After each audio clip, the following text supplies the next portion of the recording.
isolate yourself. You think it's gonna be like that? They hired me to DJ. Like, if you're not hiring a band on the Saturday night They used to fair, do bands. They do bands, yes. I gotta tell you, I think Garth is gonna be an entire shit show for the city. What's that? I just think it's gonna be. I'm gonna get some arrests. Because it's going to be all the stuff that comes with a LSU football game tailgate, right? Yeah. Plus a stadium full of people for a concert. Yeah. Have they done large-scale concerts in the entire stadium before? Like on that level? Bayou Country Superfest. Okay. Taylor Swift. Yeah. Although those kind of cut the stadium off a little bit. This is like 3/4. But yeah, this is... As I understand it, the whole damn stadium. Except for like whatever's behind him. No, I think he might be in the middle with. Like a Dane Cook kind of thing. Yeah, except with talent. Dane Cook's an easy target. Because he's in the center of the stage. Hey. 360. Oh. Like, so I know I'm a Jeff Landry hater. Yeah, I didn't even read that. I don't even know. Look at like Bodie White testifies. Bodie White testifies at a legislative hearing. Yeah, I've been to the AG's office and I've seen these videos of these kids being interviewed forensically. I'm paraphrasing it. And essentially, it's like he goes.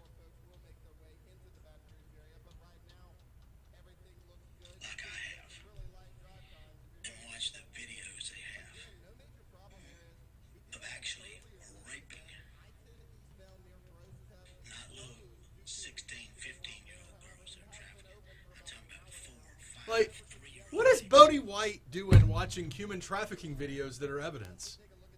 Like, how does that get happened? It not only is it against the law, like it's a what the fuck? I don't know. Are you suggesting he does that for his pleasure? I'm suggesting one, he may not be being honest. Number two is I can tell you to watch a CDC video, a child forensic interview, or evidence of this nature. I have to go to the prosecuting office. I cannot have a copy of it. And the only reason I can see these videos is because I represent the defendant. There are like all sorts of laws and structures in place. Not to mention like chain of custody issues. It's just like that's a thing. The news isn't really covering it. I'm telling you, if Bodie White is going over there and doing that, or if A.G. Landry is going and letting people do that, it's going to be a thing. But I'm sure it's based around some form of drafting legislation. I don't know. I'd be very careful about this. Why do you have to watch rape videos to draft better legislation to protect children? I don't know. How does that contribute to your legislation? No. I don't know. It's up to you, man.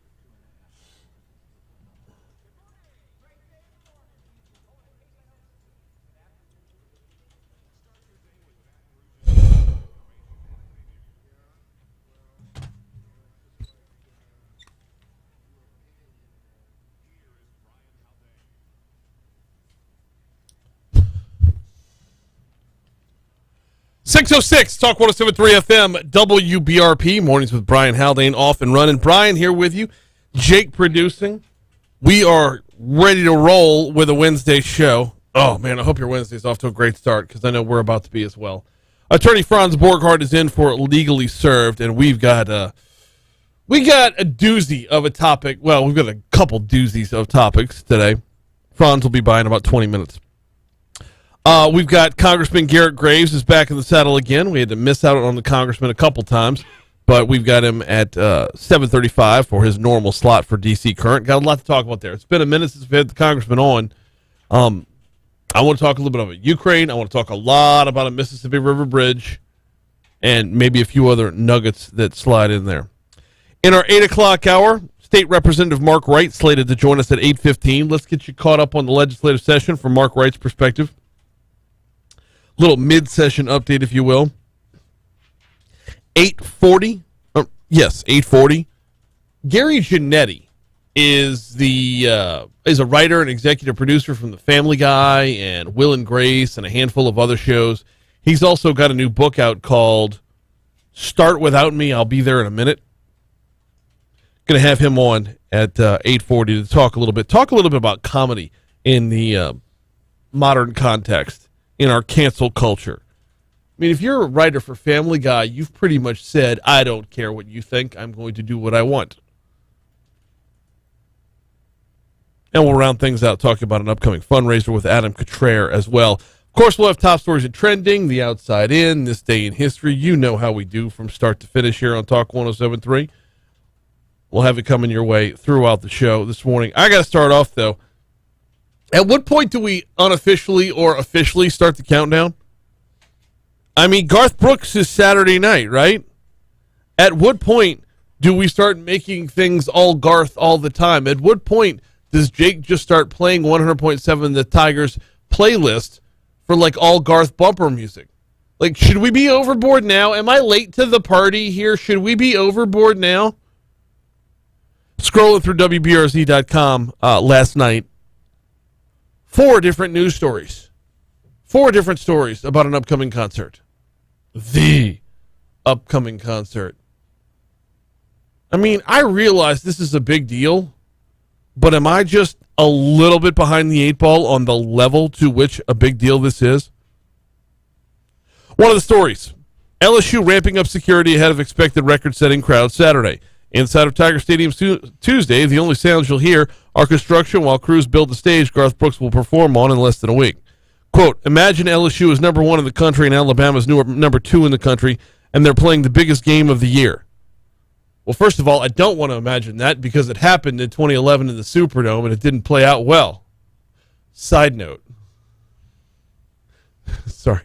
Did anybody see Jarrett Lee's tweet yesterday? Former LSU quarterback Jarrett Lee. He tweets at Elon Musk. He says, hey, Elon Musk, now that you own Twitter, can you delete all the tweets about what would have happened if Miles put Lee in the game? So good. Back to the story.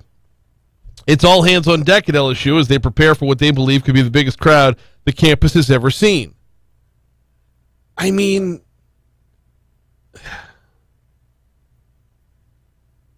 I'm worried that this is going to be so monumentally looked forward to that it can only be a letdown. Not Garth Brooks. Garth Brooks is going to do his thing and put on a hell of a show. Garth Brooks, I mean, like the GOAT of country music, right? Unless you ask like the pure country music fans who get all cranky about it. As far as chart toppers are concerned, Garth Brooks is amazing. I get that. But it's just one show.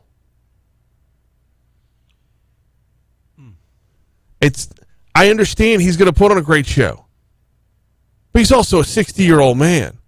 You're not going to get the flying acrobatics and the wire up the pants like you had last time.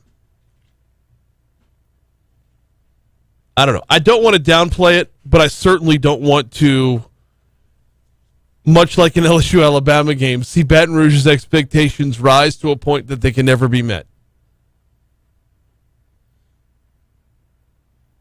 Garthamania, starting right now. Boom, you got it on Talk 107.3 FM.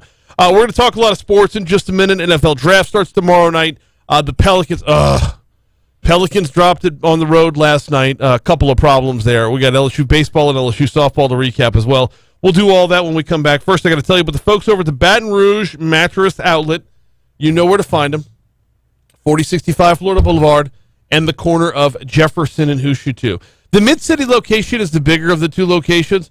Doesn't matter right now, though, because right now they've both got. Both locations have the 5th annual truckload sale going on right now. The 5th annual truckload sale means too many deals for me to recount in one spot.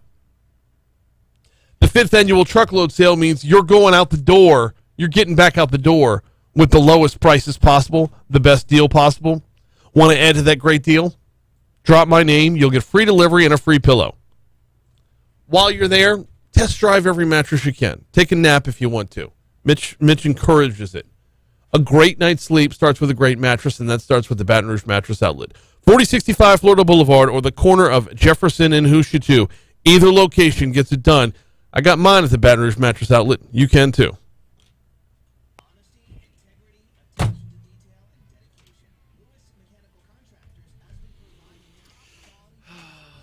You mean to suggest you fear that Baton Rouge citizens will develop unrealistic expectations about something? The very idea. And then later be angry when those expectations, which are unrealistic, are not met and fulfilled? I'm saying I've seen it happen before. It wouldn't shock me if it happened again. What was the ticket cost for a Garth Brooks concert? I have no clue. I never bothered to get in. Hey, morning, Christy. Well played, Eric. Well played. What? I go, who is Garth Brooks? And he goes, Chris Gaines. That's funny. That was short-lived. I don't understand what that was. Was that a marketing maneuver that just didn't go like the Chris Gaines thing that just didn't? I don't know. Did he think he was going to fool somebody? I mean, he could have done that. Like, he could have pulled a Hootie, a Rutgers. Darius Rucker? Yeah, just say, hey, look, I'm doing country music now. Mm-hmm. I'm doing rock and roll now. And everybody would have been like, you're an artist. You do you, Slappy. We're going to start with the Pelicans.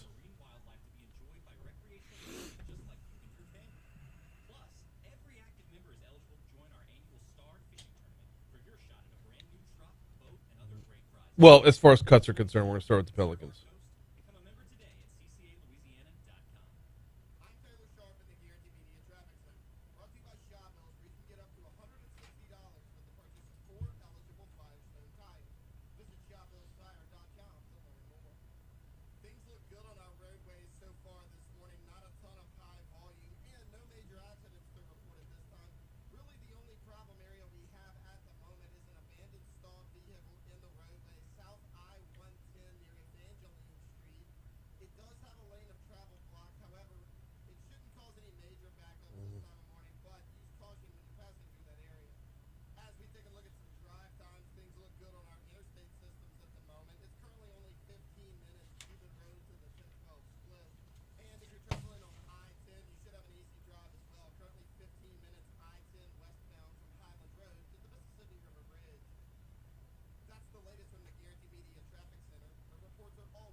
.616 Talk 107.3 FM WBRP mornings with Brian Haldane rolling right along. It is sports time.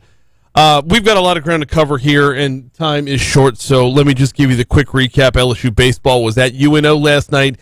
They come home with a 9-4 win. LSU softball playing a makeup game last night against McNeese. Quick work there as they pull down a 10-1 win. Over to the NBA in the late game last night, which, look, if you're up right now, well, if you're not up right now, then who am I talking to? If you're up right now, these late games are brutal, man. Absolutely brutal. 112-90. It's even more brutal when they lose. 112-97. The Suns pull away early, and the Pelicans can never fully recover. Brandon Ingram had 22. CJ McCollum had 21. Jonas Valanciunas had 17. But all total, not enough to get back in the game. Things started off bad early. A lot of early mistakes, a lot of unaccounted for errors or unforced errors. Coach Willie Green talked about that.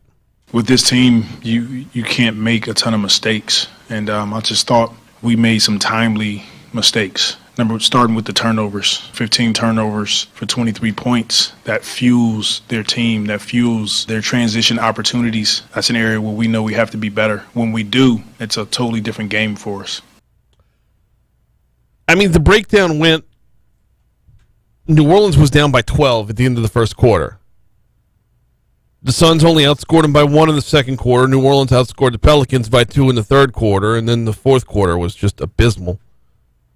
112-97 your final. So it goes to Game 6 with the Pelicans backs against the wall, trailing 3-2. They'll come back home to New Orleans Thursday. Now, this is some good news here. A bit of a reprieve from the late games. If I'm looking to get this right, Thursday night's game, a 6:30 p.m. tip on TNT. So tomorrow night, the lineup will go 76ers and Raptors at 6 on NBA TV. Suns Pels 6:30 on TNT. The late game will be the Mavericks at the Jazz at 9 p.m. So bit of a reprieve there. Also looking at the NBA schedule, 2 games on the slate tonight. Bulls are at the Bucks at 6:30, and the Nuggets are at the Warriors at 9. Both games on TNT. NFL Draft gets underway tomorrow, and not going to be very LSU heavy. You're going to hear an LSU name early. That would be one Derek Stingley. He should go top 5 pick. A lot of folks are saying top 3. Maybe as high as number 2. Doubt it, though. While his LSU career was cut short by injury, draft expert Mike Detillier tells our news partners over at the Louisiana Radio Network, Stingley still has everything needed to be a star at the next level. He's one of the 3 best athlete football players I've ever seen at LSU. I mean, he's that good. He's a dominant player. He tilts the field for you. And I've never seen a cornerback play that good as a true freshman like he did at LSU in 2019. But we feel so far removed from it. He only played in 10 games since then. Stingley came back with a fantastic pro day performance at LSU. It's lifted him back into, I would say, the top 5.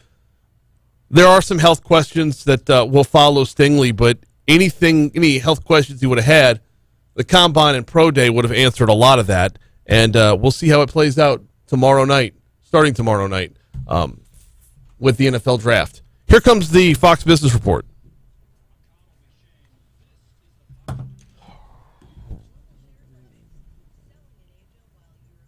Sounds awesome. Yeah, I don't know what to do to make it stop. It's been every Your morning. body's a temple. I don't even Temple know of Doom. Galima. Yeah, I don't. Monday. Would that movie have been able to be made today without being canceled? No. Chill monkey brains. It's beautiful. Man. No, if for no other reason. What was his name? Short Round? Yeah. Dr. Jones! Oh, Dr. Jones. Like, how stereotypically. Wait, Short Round is offensive? Right? With the ill-fitting baseball It cap. doesn't celebrate the Asian culture, the Chinese Asian culture. It doesn't. No. Were they even Chinese? I think they were. They weren't in China. Well, the movie was in Asia, India, Right. or Hollywood. Right. Set in India. Right. But it was like, I think they're in Hong Kong in the beginning scene, though. Or is it Shanghai? yeah, at this point, does it matter, though? It kind of does now that you asked. No. Because you answered it right there. They were in Asia. Like Ben Stiller and the Cable Guy. They were Asians. It's easy to forget how good Ben Stiller was. Shanghai. Okay. Shanghai, 1935. It just everything drops off after you beat Nazis to the Ark of the Covenant. Anything goes. So, I'm not volunteering for the fair. That's on me. Hold on. That's on me. We're on air. I was late to the. No, hear me out here. I was late to the ball game. And so, what can I do now to volunteer? I have an answer for that. Bingo cards on Saturday. You can. What does that look like? Well, it looks like you put on a little apron. They give you a stack of money. You just walk around selling bingo cards. The Axe guys are doing it predominantly, but There might be room for more. Apron? Yeah, with the little pockets and everything, like a Home Depot type of apron. So it's okay. Yeah. Not- like a little not a work belt. fanny pack- No. not a fanny No. It's you're just walking around selling bingo cards, and people just hand over their money, and you give them change, and then you go turn it back To in. turn said money into the church. Yeah. Right. Yeah. Or it's theft. Yeah. So I legit don't know what time I'm gonna get there on Saturday because I'm gonna be. Christy's volunteering early. I'm DJing late. I think I've got my older daughter playing in 2 different basketball teams on Saturday. Oh wait, hey.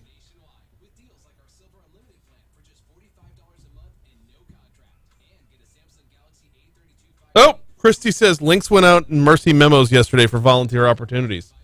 You're still in the ball game, sir. Yep. Tell her to Red River, send it on over. She did. It's Mercy memos. You already have it. I'll forward that email. You know what I mean? No. I get a lot of emails, a lot of law emails, and sometimes things slip through the cracks.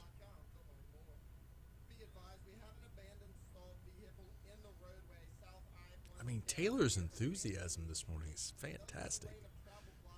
Yeah.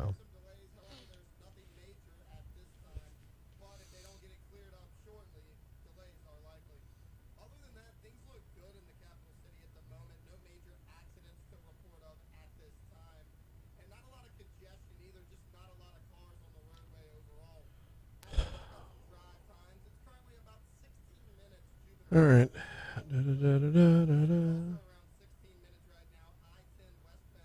Not sure why they. Okay, hang on. Eric says, "Come out and see me at the STM fair." Not sharing which booth I'm at.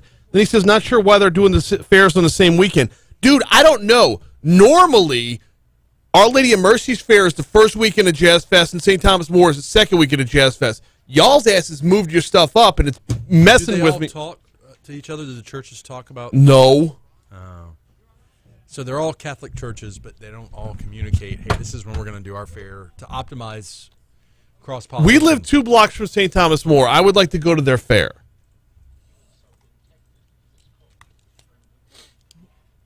And St. Thomas More puts on a good fair. Way to backpedal. Do what? Way to backpedal. No, they do. That's why I like to go to it. Start sweating. Oh, ready to roll with Legally Served. Attorney Franz Borghardt in studio. What's happening, brother? Lots. Yeah. Lots. Yeah. We got a couple of different stories to talk about. I know there's one that you're absolutely chomping at the bit for, but we'll get to that in a little bit. I got to start with this. Okay, go there's for it. no way, because on the bigger stage, this is going to be bigger. Okay. All right. Let's just say hypothetically, you kill somebody on Facebook Live. Okay? I'm acquainted with the idea, yes. Yeah. And you just stab them a bunch of times on Facebook Live. Mm-hmm. All right. Seems pretty cut and dry. Like, they're going to go to jail for a long time if they're not just straight up put to death. It feels like that's the way that would play out. But what happens when the cause of death is not stabby, but because after the Facebook Live, you tried to set the car on fire and smoke inhalation was the cause of death? Does this change things for, what was his name again? I have it right here. Earl Johnson Jr., who's accused of killing a woman off Sherwood Forest Boulevard last Monday? So, in terms of the legal elements of what a murder is, no. It doesn't change anything. Really? Right. It's the intent. It's Okay. intent to kill or to inflict great bodily harm. He allegedly stabs. I mean, the whole thing. Do we have to say allegedly when it was on video? So this defendant, not the act is the act is not alleged because we have it on video. Right. This individual is accused of stabbing her and then leaving her in a car that is then set ablaze. Right. The intent to kill remains. Right. The intent to commit great bodily harm remains. It doesn't change the elements of the murder.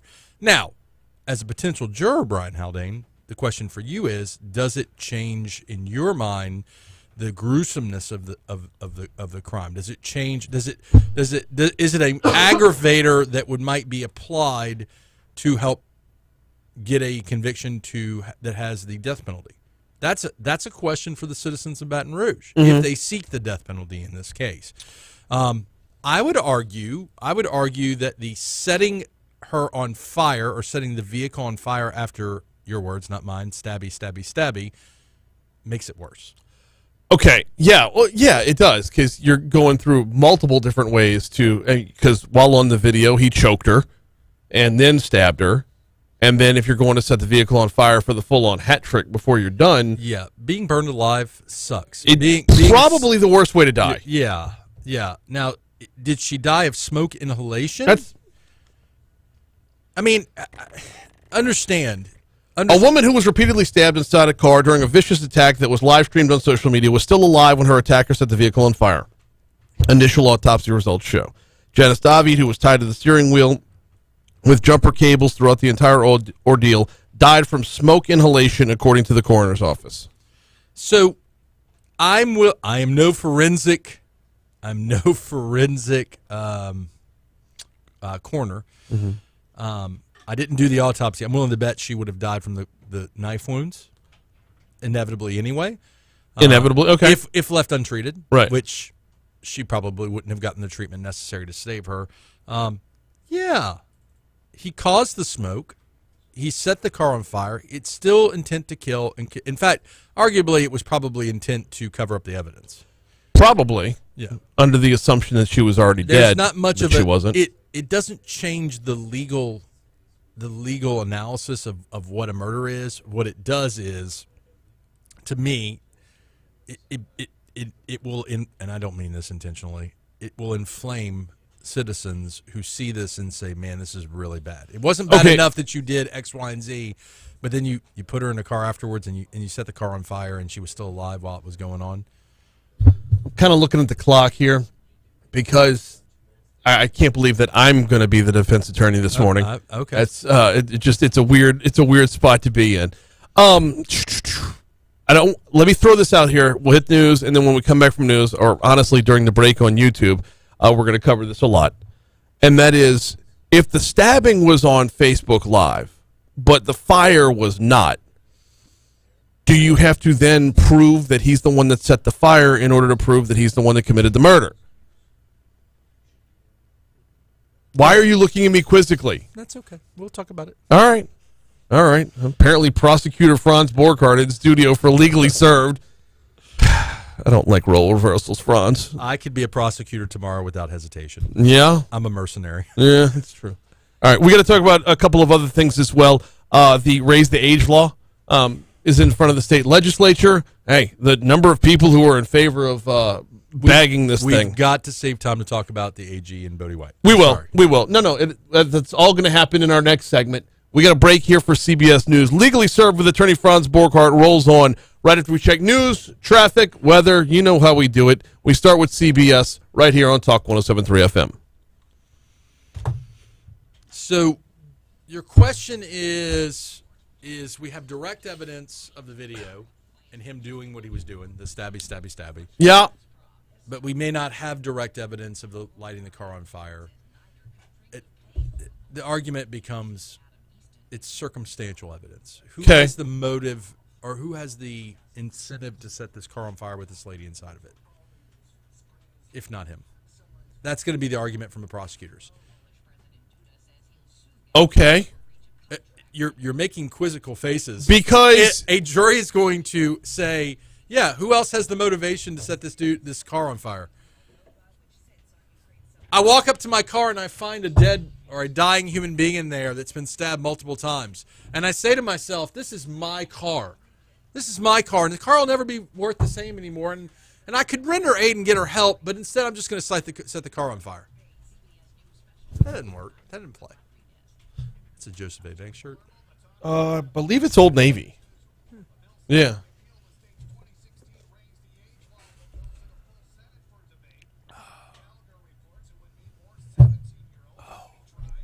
So, yeah, my question in that regard is, just because there's motive doesn't mean there's proof. Circumstantial proof. Right.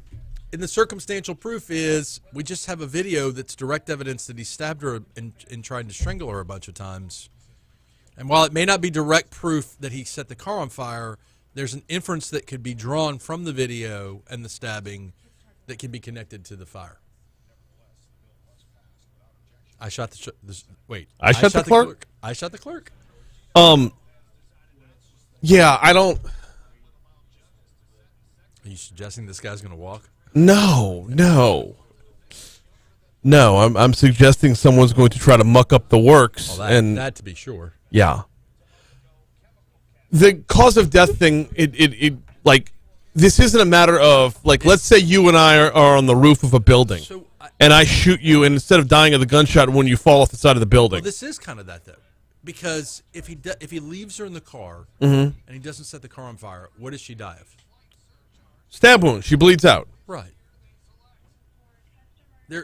A lot of times the cause of death is a line of things. This is what caused her to die. But if it wouldn't have been this, it would have been this, or it would have been this. It would have been, the multiple bullet wounds. Yeah. There was no bullet wounds. No, multiple knife wounds, though. Stabby. I can't say that anymore. I don't want to. Stabby. You don't want to, what? You can finish the sentence. It's a fine specimen man right there. T-Bob put me in orange. He put orange he prison shoes on. He put me in my place a little earlier for the show this morning. I was like, dude, heartbreaker last night. He's like, come home to New Orleans? I was like, yeah, we'll get one more and make it a 7-game series. He's like, or you can quit your whining and we'll get 2 more, go to the next round. I'm like, yeah, you're right. I need to stop that shit.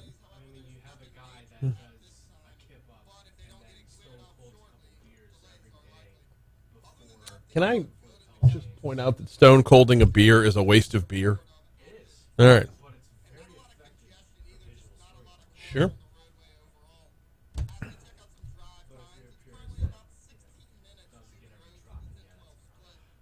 So, if we're both on the roof of a building and I shoot you and you fall over the side of the building and then you get eaten by a bear, at this point, the gunshot didn't kill you. The fall that was a result of the gunshot didn't kill you, but a bear did. Am I still guilty of murder? There was a video of me talking about Johnny Depp finger painting with his severed finger on art and drawing a penis on art on Court TV. And apparently the facial expression I made was something akin to, this is where my place in the universe is I'm talking about this. And I just had this momentary flash of, yeah. Are you saying that the bear is the intervening causation of the death? I mean, it's a good question. No. Soon, more juveniles will be tried as adults. Yeah. And? I think it's about, for the juvenile topic, I think it's about, what do you want to do with them? Are you trying them as adults knowing that, one, okay, you can't put them to death, right? You do know that, right? Yeah. You can't put them to death. Not worried about that. Okay. And they get a parole determination, and life doesn't necessarily mean life for juveniles. That I'd like to change. Well, you're going to have to get some different Supreme Court justices, or actually at this point you probably have the right one. Yeah. To, Or we could start recognizing that the level of evil that these juveniles are capable of is not what it used to be.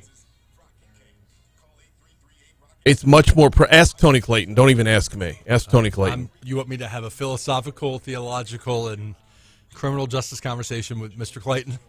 Theology shouldn't enter this equation at all.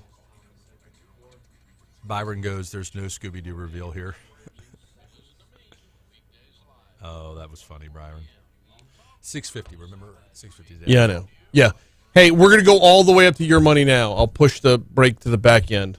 So, we got a new episode of Legally Unfiltered. I saw that. Should be sending you. Okay. We talked mostly about Johnny Depp.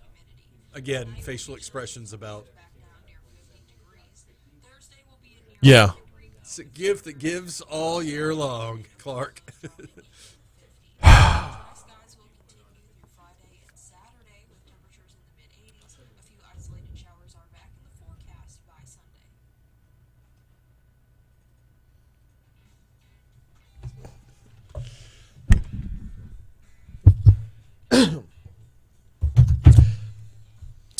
Legally served with attorney Franz Borghardt, rolling right along as part of Mornings with Brian Haldane. We got Franz for another 12 minutes. I want to make the most of those minutes as we got to wrap up one topic, cover another, and then get to your penchant for the AG at some point. So I didn't do anything. Yeah, no. It's all good.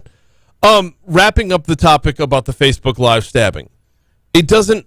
The example I gave during the break was if you and I are on the roof of a building, and I shoot you. And as a result of that gunshot, you take a step back and fall off the side of the building. You fall to your death off the side of the building. I've still killed you, right? Right. Okay. Now let's say you fall off the side of the building and you don't die from the fall, but you get attacked by a bear when you land. Have I still killed you? So we have a concept in law called intervening causation. Mm-hmm. Why were you down, falling off the building in a place where a bear can eat you? Because of your actions. And as such, remember, the definition of murder is the intent to kill or do what? Inflict great bodily harm. Mm-hmm. So if I do something that either intends to kill you or my intent is to inflict great bodily harm, and that I want to do it, I think about doing it, and I do it, and I put you – look, it's easy. If there was a pit of sharks – Mm-hmm. and I throw you into the pit of sharks with laser beams on their heads, yes, and then you die. The law doesn't allow me to say, well, I didn't kill you, the sharks killed you. No. But the sharks killed you. I threw you into a pit of sharks. I knew my actions. I knew. Mm-hmm. My intent was to inflict great bodily harm or to kill you. Great question. I think Great question. No, if we had the room to run with this one, we would. But we've got to talk about a. Where would we run with this one? Because what level of putting you in that situation can we go to establish intent? This one's easy, right? He stabs her a bunch of times and leaves her in a car to die, then sets the car on fire. Yes, but it's not the stabbing that killed her; it's the fire, right, or the smoke. Right. All right. A bill to repeal Louisiana's 2016 Raise the Age law passes the Senate committee without objection. The law assures all persons under 18 who commit serious crimes are tried in juvenile court. The bill seeks to make that age limit 17. This one, I know where you're going to come down because of the next sentence in the story. Attorney General Jeff Landry, who referenced a terrible New Orleans carjacking last month in which a woman was dragged to her death, and I believe she had her arm ripped off in the process. In that instance, the persons arrested were all minors. Is this problematic to repeal this law? I think the problem really becomes is you can try certain juveniles, and I'm using the word juvenile, not minor. Certain juveniles can be tried as adults for murder and for certain crimes. Now, understand, juvenile, minors, those terms are vast in their scope. Are we talking about a 16-year-old or are we talking about a 12-year-old? I have a problem with when we start trying to try 12-year-olds as adults. Right, because they're not fully developed. There's a big difference, right? No, there is a big difference, but there's this gray area down the middle, somewhere around 14, 15, 16, where these things are happening on a regular basis. We're seeing the arrests on a regular basis, and the crimes are every bit as heinous as that which adults would commit. Far more frequently than it should be. So, if the legislature is to allow this, so just the legal landscape of what we're talking about is you cannot currently under our law you cannot put to death a juvenile. Okay. So if you convict a juvenile of first-degree murder, there is no death penalty. Currently under our law, the Supreme Court has said this, life doesn't necessarily mean life. They get a parole determination. We've had lots of Supreme Court cases on this. So if a juvenile is convicted of murder and they are about to get a life sentence, by the way, in adult court. Now, juvenile life is different. Juvenile life in juvenile court is not life, letters. It's to a certain age.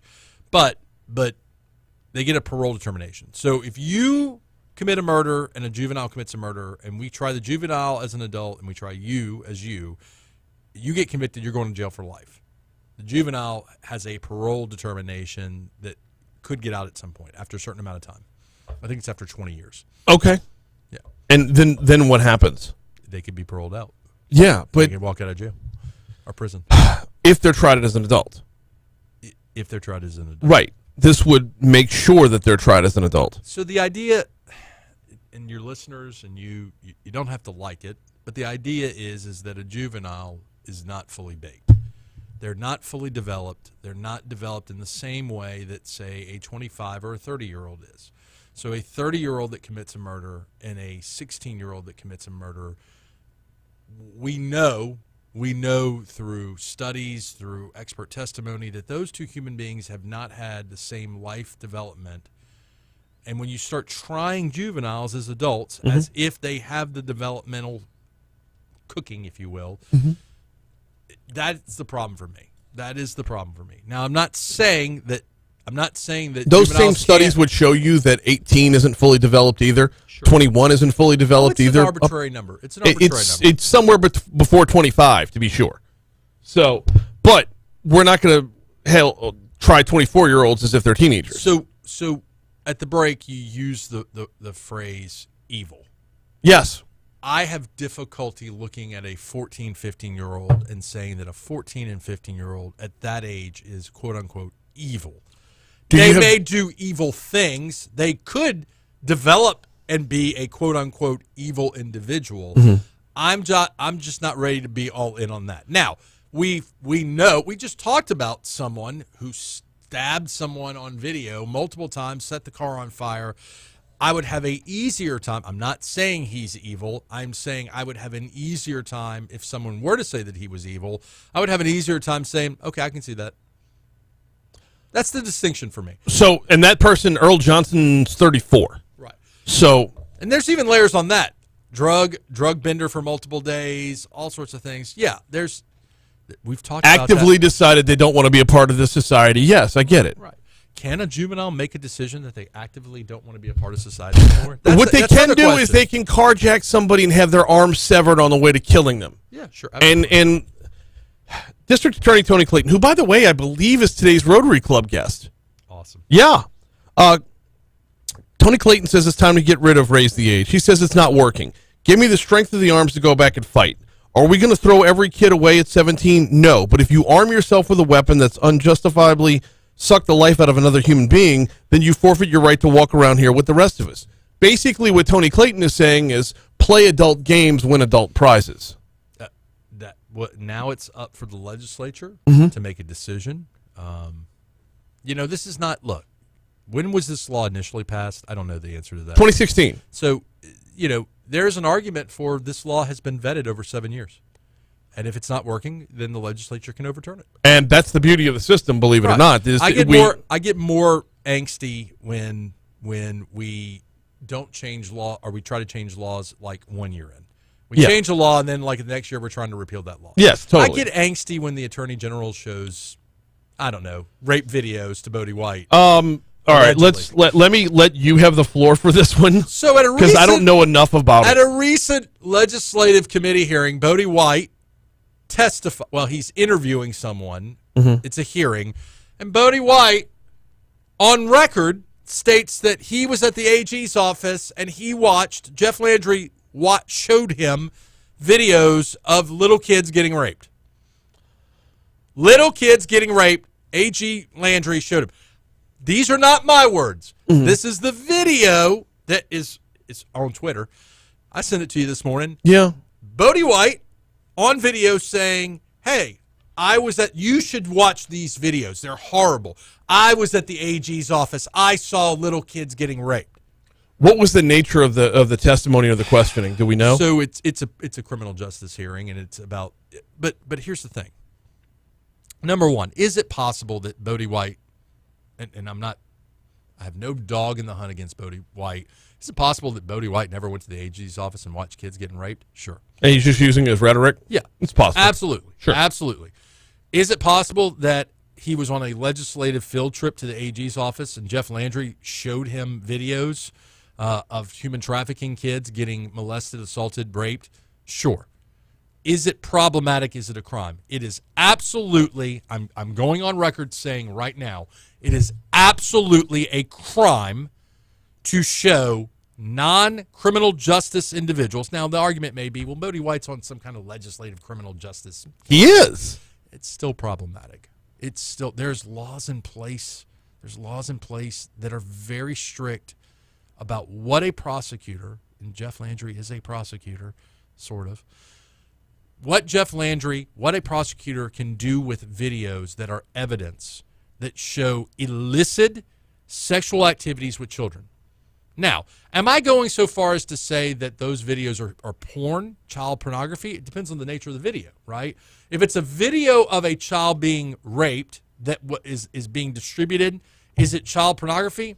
Could be. Okay, but you're changing up a couple of terms here. You're saying being distributed as if it were being... What is me showing you a video? That's distribution at its basic. But isn't it that you got to look at the nature of why I'm asking to see the video? So, again, if I show you a video of a sexual assault of a child that is quote-unquote child pornography or is being prosecuted as child pornography in another case, if I show you that, and there's no legal exception, so as a defense attorney... I'm just saying the term distribution opens up the possibility for many, many different interpretations. Well, that is, I'm telling you. So here's the law, basic law. I know we're running short on time. The only reason I have to look at these things is if I'm defending someone who's accused of it, I have to go and make sure what the video is purported to say is in fact that. Trust me, I would rather gouge my eyes out with hot irons than watch child pornography. I go to the prosecuting entity, I sit down with the prosecutor, and we watch it, and I'm like, yep, that's what it purports to be. Yeah. And then I leave. I am allowed to do that by the Constitution and by state law. No one else is allowed to do that. Not even the people who are writing the state law and need to determine the heinousness of the crime that Why that they're do you trying need to watch a sexual assault video of a child being raped for the same reason a defense attorney does? No. To know what you're putting a stop to. No. I watch the video to make sure that the video is actually what it is alleged to be. Why does someone in a criminal justice committee need to watch a video to make sure that it's bad? All right, we're going to have to unpack this later on because you got to get out of here and we're going to get to your money now. He's Franz Borghardt. We call it Legally Served. Appreciate you, brother. Later, Franz. Thanks, man.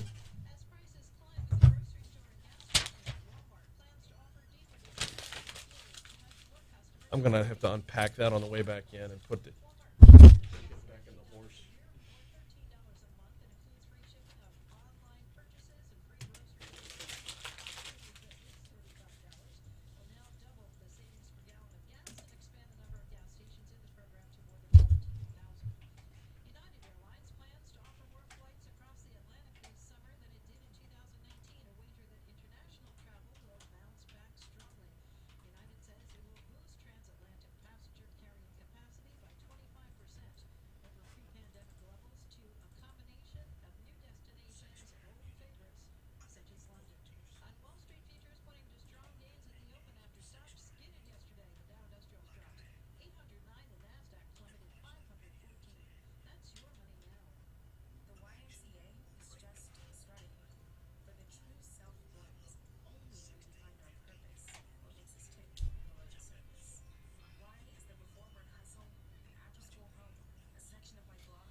You got it. I'm wondering if I shouldn't hold off on them just to put some distance between the story we're talking about and the live read.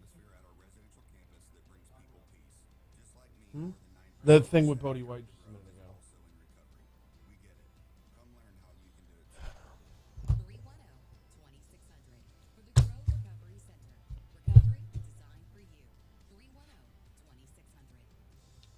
sharpen my pencil. The Ricks Report with Gregory Ricks. We found through history, looking at the past 90 years, most fund managers don't outperform or perform as well as the indexes. Using indexing, historicals teach a skew a higher return. And yes, there's bad stocks in the S&P 500 as it looks right now, and yet the index is up. I like to use index. Troy says, Franz in the many ways to despise Jeff Landry. It is more than a hobby for him, I swear. Trading costs, and we know I've been doing this for 30 years. I've studied trading strategies. You're not going to outsmart the indexes. You may get lucky, you may get unlucky. Winning at Life with Gregory Ricks. Saturday mornings at 11 on Talk 107.3 FM. Find us on the Winning at Life app or GregoryRicks.com. Investment advisory services offered through AE Wealth Management, LLC. GatorWorks believes that your website should be the perfect full-time salesperson. One that always looks sharp, never says the wrong thing, and is always available. If your website isn't creating more leads for your business, what is it doing? Visit ours. Eric says, damn, I'll agree with Franz on this sharing of the images. Another question, why does he have it on his phone? Why does who have one on his phone? You're talking about why does Bodie White have it? He doesn't have these things on his phone. I don't think that's what he said. If I recall word for word, what he actually said was that he's been to the AG's office and then suggests that the witness should watch the videos. I don't, and I know I'm splitting hairs here, but I don't believe he actually says he has watched the videos. His words, word for word, if I'm not mistaken, you should go to the AG's office like I have. You should watch these videos. If I'm breaking that down word for word, he's only said he's been to the AG's office, not that he's seen the videos. It's just as easy to go to the AG's office and say, Jeff, tell me about these videos.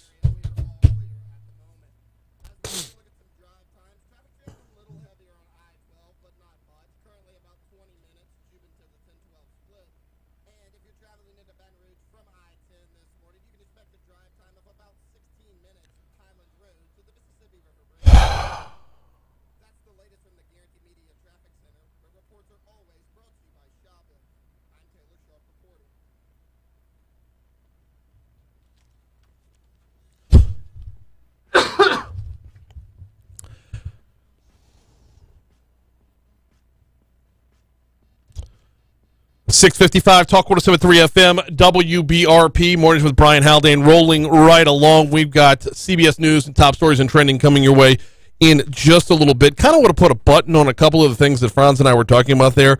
First of all, the testimony or the questioning that that Franz was referring to with Senator Bodie White. The clip that's making the rounds on Twitter is a 30-second clip that is out of I don't know how long as far as testimony is concerned.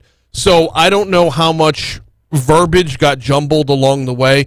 I don't know how much there's greater context to what he had to say. And I also know that within that 30-second clip, the way he words things are, you should go to the AG's office as I have, and you should watch videos. At no point does he actually say he's watched the videos. I know I'm splitting hairs here, and it probably seems like I'm looking for an out.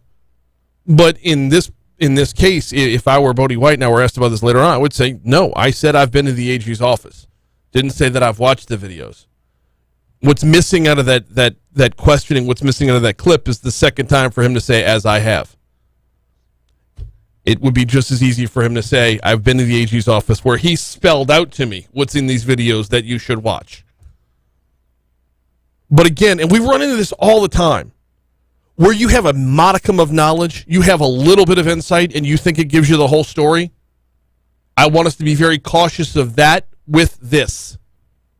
Unless you go back and watch all of the testimony, all of the questioning, all of the footage, to have that 30 seconds and think that it spells out all of it, it's a dangerous spot to be in. I do want to use the remainder of this time, however, to unpack a couple of the comments about the raise the age law. And Franz made a hell of a point in the last segment talking about we have a good bit of data under our belts to know whether or not it's time for this law to go. We have headline after headline where 15, 16, and 17-year-olds are committing heinous adult crimes, not to mention a whole slew of investigative reports by Chris Nakamoto about what's going on at the Office of Juvenile Justice, where we're seeing teenagers not only commit these crimes, but then bust out of jail or a youth facility after they've done so. We've heard from Tony Clayton repeatedly about the lack of resources with housing them while they wait for trial or locking them up after they're convicted. The way we're handling things with this law has not been working. Not saying that just blowing the law out of the water and repealing it is the right answer. I'm just saying if we're going to continue to do the same thing expecting a different result, well, then we're the ones who are crazy.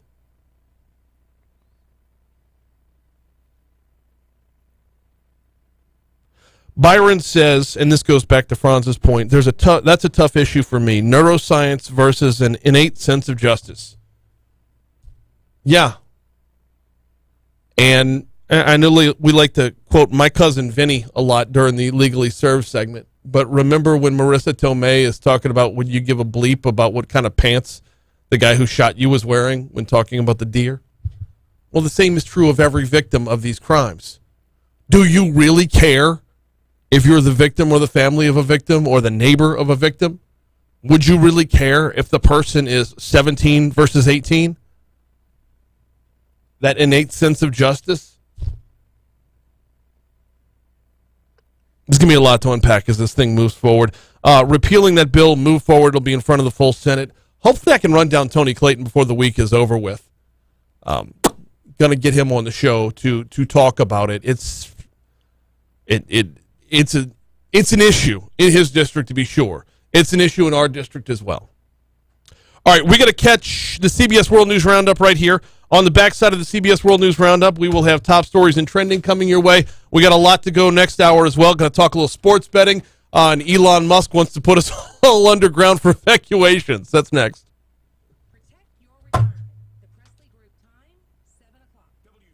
Have y'all seen this story about Elon Musk wanting to dive into hurricane evacuations? Underground transit tunnel. An underground transit tunnel. I'm guessing out of New Orleans? Elon, you know what's underground in New Orleans? Water. I love when people who aren't from here try to sound off on stuff that involves us. Like, we do how we do. We do things differently because we've been forced to do things differently. You can't just put a bunch of, like, pneumatic tubes underground to ship us out in the days leading up to a hurricane, because when you dig underground, you're going to find water.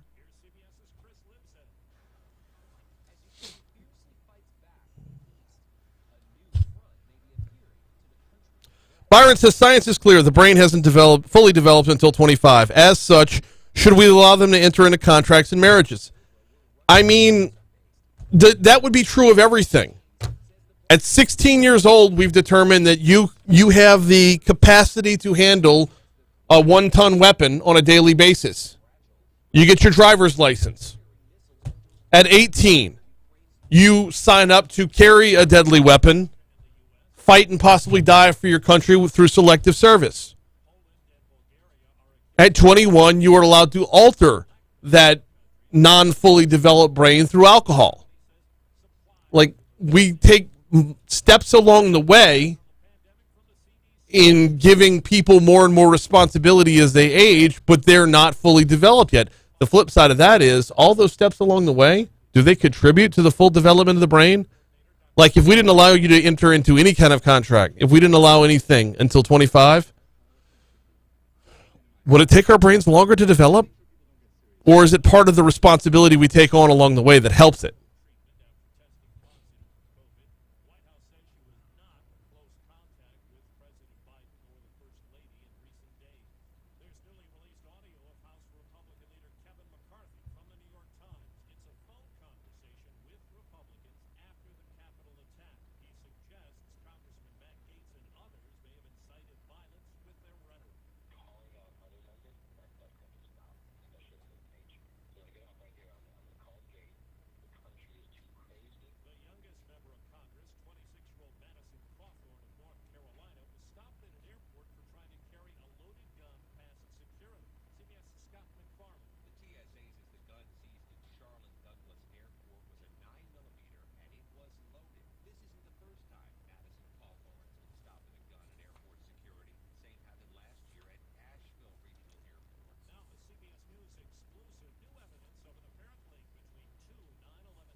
Uh-oh. The Dookie Water Brigade is back at it.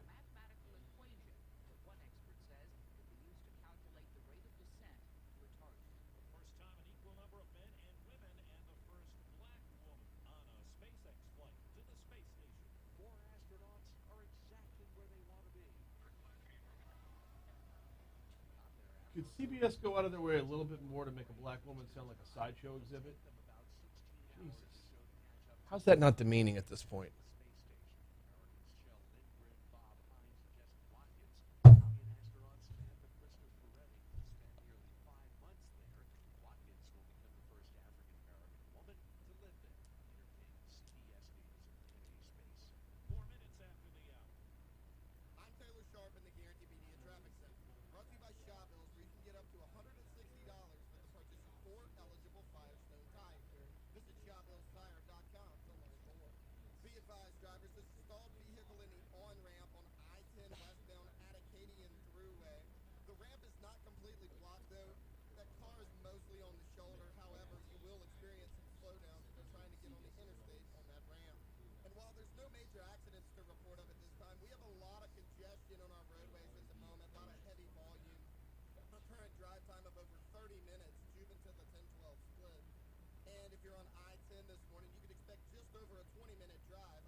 Troy says a few questions about Elon's plan.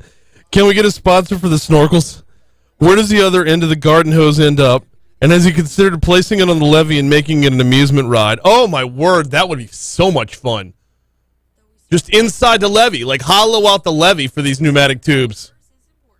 I know he didn't say pneumatic tubes. I'm saying pneumatic tubes because they're just a lot more fun.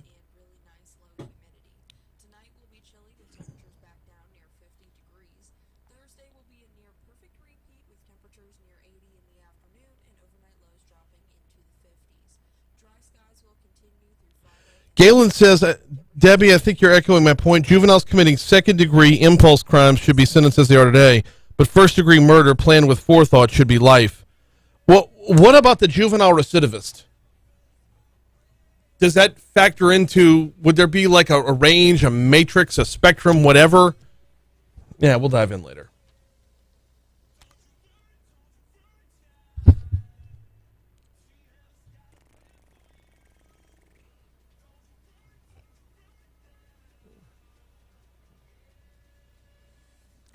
.706 Talk 107.3 FM WBRP Hour 2 of Mornings with Brian Haldane coming your way right now. Brian here with you, Jake producing. Only one guest this hour. We've got a lot to talk about in our 7:15 segment, and a lot of it's going to involve Elon Musk. I've actually got the segment split into two different stories. One's about sports betting. The other is about Elon Musk, who wants to put... so stupid. I have trouble saying it out loud. Underground transit tunnel to escape hurricanes in New Orleans. It's a beautiful, beautiful example of, if you ain't from here, just shut your mouth. Like, Elon Musk is buying Twitter for $44 billion, and I fully support that. I think it's a great call. I think it's a great social experiment. I don't know if anyone should have $44 billion to conduct such a social experiment, but it's going to be fun to watch it play out. This, and we'll get into it more in the next segment, this just has hilarity written all over it. Also this hour, Congressman Garret Graves can be coming your way at 7:35 for DC Current. Haven't had the congressman on in a couple weeks. It's been a minute. He's been a busy man. We get to get caught up later on this hour. Going to get you to top stories and trending here in just a second. Got to remind you about the folks over at Mathern's. Yes, it is Garthamania. Yes, we are counting down to Garth Brooks Saturday night in Tiger Stadium. Before that, though, there will be tailgating all day long on campus. Who's your tailgating headquarters? Mathern's. They're in the Nicholson Gateway Shopping Center. They are right across the street from Tiger Stadium. You know where to find them. You know how to hit them up on game day. You know about their beer selection. You know how to walk in and walk back out with a platter full of food for your whole tailgate. Yes, they got you covered on game day. They got you covered on concert day as well. Look, if you leave the house on concert day and you realize, oh, we didn't bring any beer, we didn't bring any food, Well, some of God's greatest gifts are unanswered prayers. Got myself a Garth Brooks song reference in right there. Swing by Mathern's on campus, the Nicholson Gateway Shopping Center. Not just on game day, they're a full-service grocery store every day. Not just on concert day. They're a full-service grocery store every day. It's Mathern's. Time for top stories and trending. Let's hit it.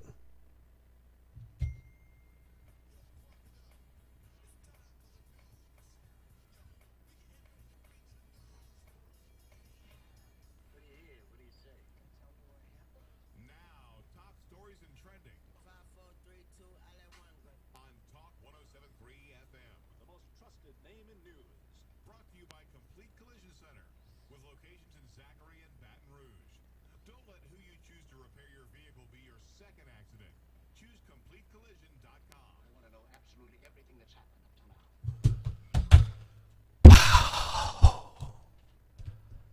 Some pretty advanced work has been done at LSU since the beginning of the pandemic, testing our wastewater. And after testing sewage samples, LSU researchers predict an uptick in COVID-19 cases over the next few weeks in East Baton Rouge Parish. According to a team of LSU scientists led by virology professor Gus Casales, the increase in COVID particles marks the first surge detected in Louisiana's capital in months. Says it comes after, quote, almost zero detection in the city of Baton Rouge and zero genome particles of the virus from February through early spring. Still, he added, the recent numbers are just a murmur compared to the surges that overwhelmed hospitals throughout the state in 2021. Also worth noting, you can't determine the extent of the severity of the virus through the Dookie water. You can only determine that it exists. I mean, if a bunch of people are carrying it asymptomatically, we're never going to see, we won't see the hospital numbers tick up. We won't even see testing tick up if there's no reason for it. Number 4, St. Agnes Church gave out meals Tuesday morning, which was remarkable, even though a gas leak caused an explosion in the cafeteria on Monday and left 2 people injured. Diane Quadir, I believe I'm pronouncing that right, lives next to the church, said her lawn was covered in glass after the explosion. Says thanks to the church, all the glass was picked up by the following afternoon.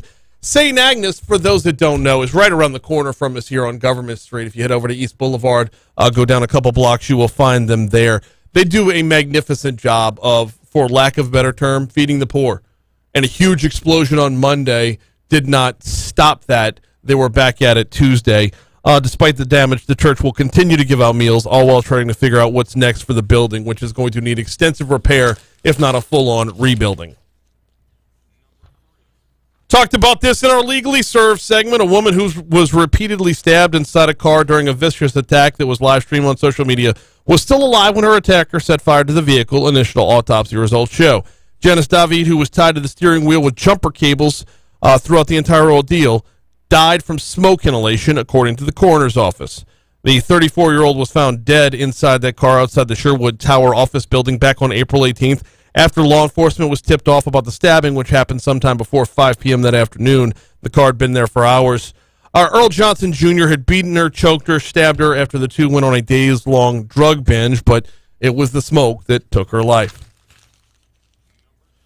2.5 years after being placed in a mental facility, a man who killed a woman during a suicide attempt has been set free. In July of 2019, I remember the story like it was yesterday, the then 18-year-old Jack Jordan told state troopers that, quote, God told him to kill himself after running his car into traffic and killing a 51-year-old Stephanie Payne. Jordan was charged with murder. Attorneys representing the teenager lobbied that Jordan was psychotic. He was treated at a St. Francisville hospital for 90 days and assessed by mental health professionals. In August of 2021, Jordan was found not guilty by reason of insanity, was staying at a mental facility in Jackson waiting for a hearing on his release. 2 months later, Jordan was moved from the inpatient facility in Jackson to a less restrictive facility. The conditions of the transition were Jordan must be medicated and supervised to monitor his condition. According to arrest records, Jack Jordan was released and returned to his family April 19th of 2022, as long as he continues counseling and does not drive. BRPD responded to a shooting on Airline Highway Tuesday afternoon. The shooting allegedly took place in the 7200 block of Airline. One person had been detained in relation to the shooting. Injuries reported were non-life-threatening. This is still a developing story. Those are your top stories. Here's a look at what's trending this morning. Mark Emmert stepping down. The former LSU Chancellor Mark Emmert and the NCAA announced yesterday he will step down as NCAA president in 2023. The NCAA statement said it was a mutual agreement for Emmert to serve as president until a new president is in place or until June 30th of 2023. Quote, throughout my tenure, I've emphasized the need to focus on the experience and priorities of student athletes, said Emmert. I'm extremely proud of the work of the association over the last 12 years and especially pleased with the hard work and dedication of the national office staff here in Indianapolis. Emmert, according to the story, Emmert has been a controversial figure in college sports world, as many feel like the NCAA is not strong enough in guiding the future of collegiate sports, but still holds administrative power over the institutions that it serves. The lack of action and guidance with recent NIL issues, name, image, likeness issues, further strengthen their point that college sports needs a governing hand that will be involved with policy making and decisive action when needed and not take months or years for direction. NCAA member schools adopted a new constitution in January. They're in the process of transforming the structure and mission to meet future needs. Basically, get ready for semi-pro sports. Those are your top stories in trending. We're due for a break. When we come back from that break, Louisiana likes its sports betting, y'all. The numbers are in. Going to talk about that. Going to talk about Elon Musk as well.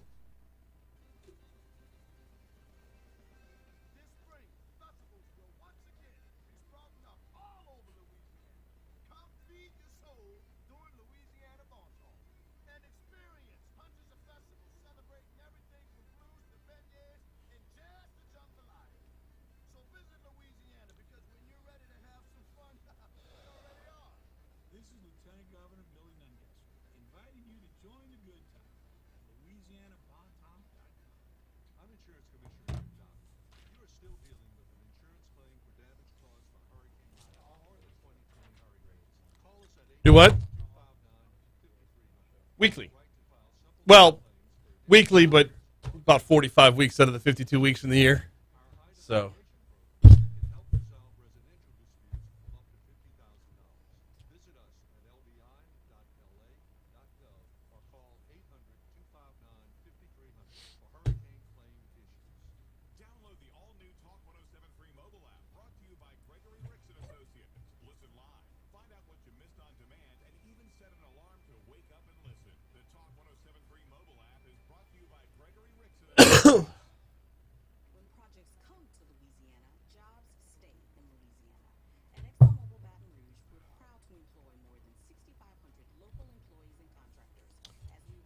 Cuts 13, 14, and 15 on the back end of the segment, by the way. And if there's time, if there's room, I'm going to get into, are we not paying enough attention to Garth Brooks on this show? I'm going to ramp it up big time on Friday, for sure. But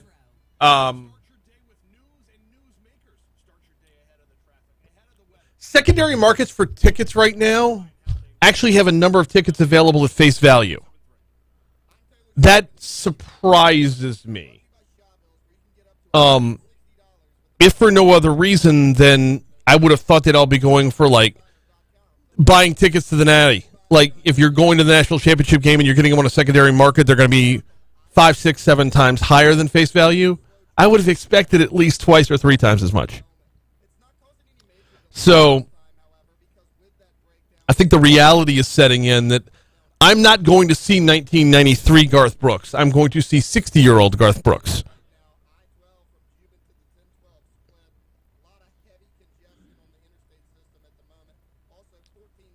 I mean, there was a time where the hit was "Ain't Going Down Till the Sun Comes Up." I think the new hit would be "It's 10 o'clock, why am I still up?"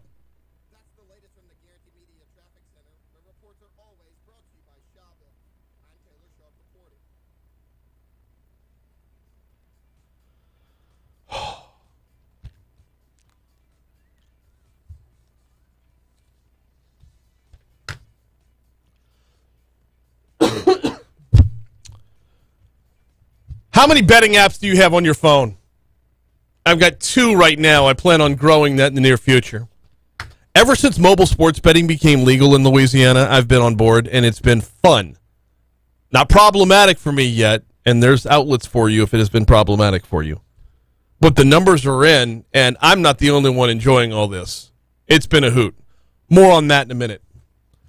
718, Talk 107.3 FM, WBRP. Mornings with Brian Haldane rolling right along. The headline at NOLA.com, big idea from Elon Musk. Underground transit tunnel to escape hurricanes in New Orleans. Elon Musk is chiming in on a long-standing discussion, how to better evacuate New Orleans when a hurricane is looming. He took to Twitter, a social media platform that he bought over the weekend. It's so stupid to say out loud. Hey, what'd you do this weekend? I bought Twitter. How about you? I went to Home Depot. Maybe a little Olive Garden. Don't know if there's enough time. That was an old school reference. Anyway, he took to Twitter, a social media platform that he bought over the weekend, and suggested tunnels as a way to improve traffic conditions globally. Baton Rouge-based journalist John Cutrer replied, saying a tunnel transportation loop from Baton Rouge to New Orleans would be awesome. The idea of an above-ground passenger train connecting the two cities has been touted for years, but is yet to materialize in a meaningful way. About 80 miles between the two cities on interstates, and bridges are notorious for traffic jams. Musk's idea, a hyperloop. This would be an underground, ultra-high-speed passenger transportation option that he envisions would carry passengers in autonomous electronic pods at 600-plus miles per hour through low-pressure tubes. They've put out some conceptual designs for this as well. The billionaire first proposed the idea in 2013, but his company hasn't been successful in building a working model yet, according to Fortune magazine. Musk on Sunday said his company, Boring Co., will attempt to build a working Hyperloop in the coming years. The company on Monday said it plans testing at full scale to start later this year. Kreider, the aforementioned journalist, responded to Musk's tweet saying a Hyperloop would be helpful in Louisiana, especially during hurricane season or hurricane evacuations. You ready for this? Underground tunnels are immune to surface weather conditions. Subways are a good example, so it wouldn't matter to Hyperloop if a hurricane was raging on the surface, the tech billionaire replied on Twitter. You wouldn't even notice. Couple of problems here. Number one, why do we bury bodies in New Orleans above ground? Number two, and you're going to find the same answer to this one, why isn't there already a subway in New Orleans? The answer to both of those questions is there's water underground in New Orleans. You have the above-ground crypts, you have the gorgeous cemeteries, the world-renowned cemeteries in New Orleans are there not as a matter of aesthetic, as a matter of necessity. You don't go down. You don't go under. There's water down there. And even if you were to find a place where you could get a straight shot from New Orleans to Baton Rouge without running into water, even if that were to map out appropriately, let's take you back to Hurricane Katrina. We couldn't get people on buses to get out of town. You really think you're going to get them in a tube underground to say, you know what? You could ride up here above the water where if things were to flood and go sideways, you could get out and swim away. Or, and hear me out, let's put you underground inside an enclosed tunnel. Let's find every claustrophobia horror scenario you could possibly imagine and set you in that. That's going to get you out of town a whole lot more efficiently. Let's take something that's going to require engineering and electricity in South Louisiana to function 100% properly to get you from point A to point B at apparently 600 miles an hour. Or has you trapped to death as feet, not inches, of rain fall upon South Louisiana. I see problems here. I see so many problems here. This is another example of why folks who aren't from here should not chime in on stuff that involves us and us alone. These are problems that are unique to Louisiana. I know we like to say it all the time. Your answer in Iowa, your answer in Northern California, in Silicon Valley, your answer anywhere else is not necessarily going to apply to us. And we're fine with that. We'll figure it out on our own. That being said, though, we are still talking about Elon Musk. As problematic as pneumatic tubes would be, and I know he's not proposing pneumatic tubes, although that would be so much fun. As problematic as this idea is on its surface, I tell you what I love about it. We're on the radar of this man. We're on the radar of a mind that commercialized space travel. We're on the radar of a mind that made electronic vehicles that much more affordable. Where would the EV market be without Tesla right now? It would still be very much in the experimental stage. I'm not hating on Elon Musk for this idea. Nobody bats 1,000, Elon. You're doing just fine. I'm not hating him on the idea. I'm going to laugh at the idea repeatedly. Hey, everybody, come here.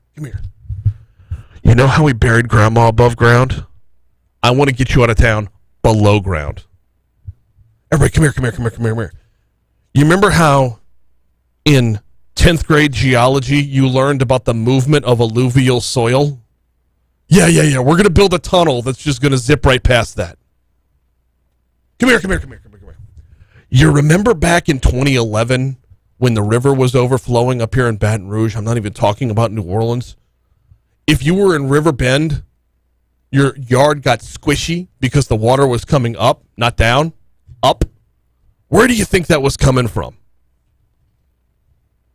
All good, though. We're going to build a submarine, to get, a hyper-fast submarine to get you from New Orleans to Baton Rouge. Yeah, I get it. It's a bad idea. But it's the right mind looking at it. This idea, once he gets over here, and let's invite him in. Hell, there's a lot going on this weekend. Elon, what are you doing this weekend? I want to get you Jazz Fest, Garth Brooks, and Festival International all in one weekend. I don't think you're a concert goer, but my God, man, you will be overloaded with entertainment this weekend. Come on down, learn how we do a little bit. You'll learn why things are different down here. I think we've got a forum to get Mr. SpaceX, Mr. Starlink, Mr. Tesla, and now Mr. Twitter in our own backyard to pick his brain a little bit. There's room to run, just not with this one. Underground tunnel.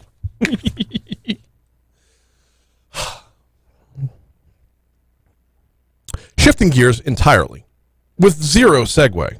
Let's move on. You heard the story in our news at the bottom of the last hour. You'll probably hear it again in the bottom of this hour. Louisiana Gaming Commission Chairman Ronnie John says sports gamblers wagered over $600 million in the first 5 months of the expansion of online betting. This has been a journey, y'all, and a lot of fun along the way. When sports betting first became legal in Louisiana, before they made the mobile possible, how many of us were going down to, here in Baton Rouge, L'Auberge? Or wherever you're at in Louisiana, whichever one has the local license, right? But it was fun. All through football season, we got to do this. I made money. All through football season, we got to walk up to a ticket counter, place our wager, get that ticket in hand, that actual physical ticket in hand, sit there till Saturday or Sunday if you were betting on the NFL, watch it play out on TV. Games that you might not have cared about became that much more exciting. And then you swing back by the next week to cash in your ticket and get a new one. $628.3 million in just the first 5 months of the expansion of online betting. We went from the ticket counter to the app. Here's Ronnie Johns. We've identified over 500,000 people who have actually signed up to participate in sports betting. So we do know that it works. And how much does it work for the state? Not just for us as an entertainment venue, but how much does it work for the state? How about $7.4 million in tax revenue for the state of Louisiana? John says while the commission was under lots of pressure to get online sports betting up and running as soon as possible, yeah, we had him on damn near, well, every other week. Hey, Ronnie, we there yet? I felt like a kid in the backseat of a car on a road trip. Are we there yet? Are we there yet? Are we there yet? I got to pee. John says while there was a lot of pressure to get up and running, he says it wouldn't have been possible without the cooperation of several different agencies. I really want to commend the gaming division at Louisiana State Police and the gaming division at the Attorney General's office. They did a yeoman's job of getting this up and running as quickly as we did. I remember the timeline as it played out. Everybody was hoping for sometime during the regular college football season. wasn't there. I had him on in, I want to say it was the first week of January, had Ronnie Johns on. Asked, will it be in place for the Final Four? He said, how about the Super Bowl? I said, okay, done. And then turns out, AFC and NFC championship games, we were on board. John says he's relieved that in looking back on it, instead of rushing to get us up and running before, let's say, LSU-Bama weekend, first Saturday in November, he says he's relieved they took the time to ensure that it launched smoothly and is proving to be successful thus far. And we've had zero problems with the program as we've rolled it out. That's what we're most pleased with. Absolutely, and should be. Should be proud of that. As of right now, it's been relatively smooth. I don't know of any major hiccups that have happened, at least not that we've seen publicly. I don't know what goes on behind the scenes. Oh, by the way, side note, casinos brought in $53.8 million from sports betting from November to March as well. Couple of things that I'm going to be curious to see how they play out in the coming months. How much is the app going to make it so easy and convenient that we don't go back to the sports books, for one? Are the casinos going to drop off now that it's on our phone? Or two, how's the market going to adapt when the fully built-out sports books are up and running? They've got kiosks, sure. They've got a ticket window you can walk up to with unbelievably nice and helpful people, especially over there at Low Bears is where I was going. Yeah, they've got where you can walk up, but it's not that full-on sportsbook experience. It's not that 2,000 TVs all over the place. Get yourself a little bourbon, maybe rocks, maybe not. Post up, watch games all day long. You're not there yet. We're not there yet. Once we're there, will we see an evening out between the apps and the books themselves? Either way, it's an entertainment venue that I am just peachy about right now. It's been a learning experience too, y'all. I will tell you this. Parlays are sucker bets, and I'm a sucker. Have not learned my lesson yet. Don't plan on learning my lesson tonight either.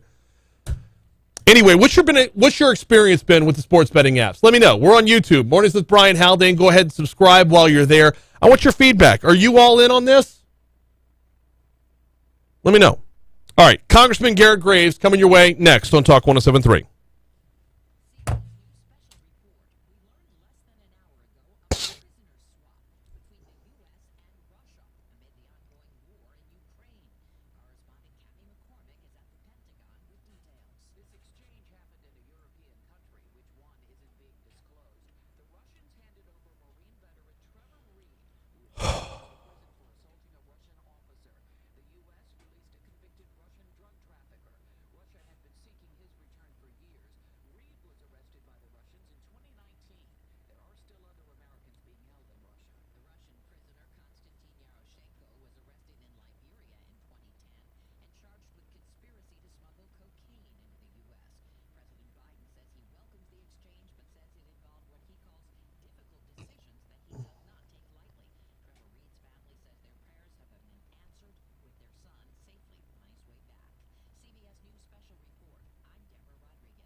Dr. Josh Umbear. I don't know who this is.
Doubtful.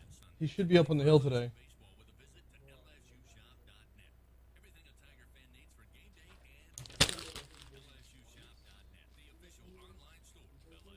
I think he was here once that you were out too. Around the holidays, he'll come in. He'll bake for me. It's nice. Yeah, he's been in homegrown honey, fresh baked muffins.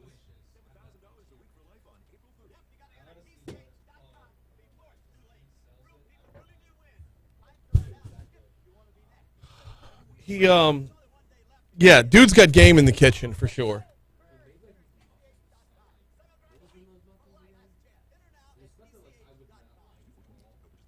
Yeah, it was a weird combination. There was lemon in there. There was spinach was in there. Yeah. Yeah.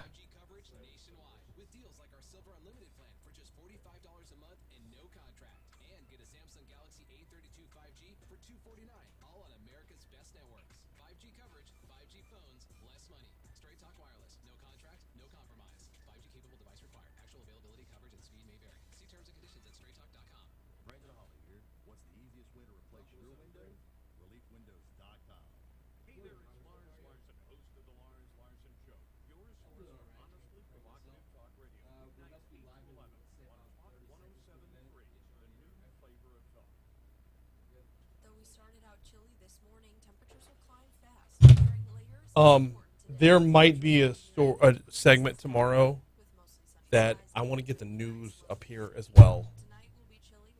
Kill the mic. Kill the mic. Thursday will be a near perfect repeat with temperatures near 80 in the afternoon and overnight lows dropping into the 50s. Dry skies will continue through Friday and Saturday with temperatures in the mid-80s. A few isolated showers are back in the forecast by Sunday.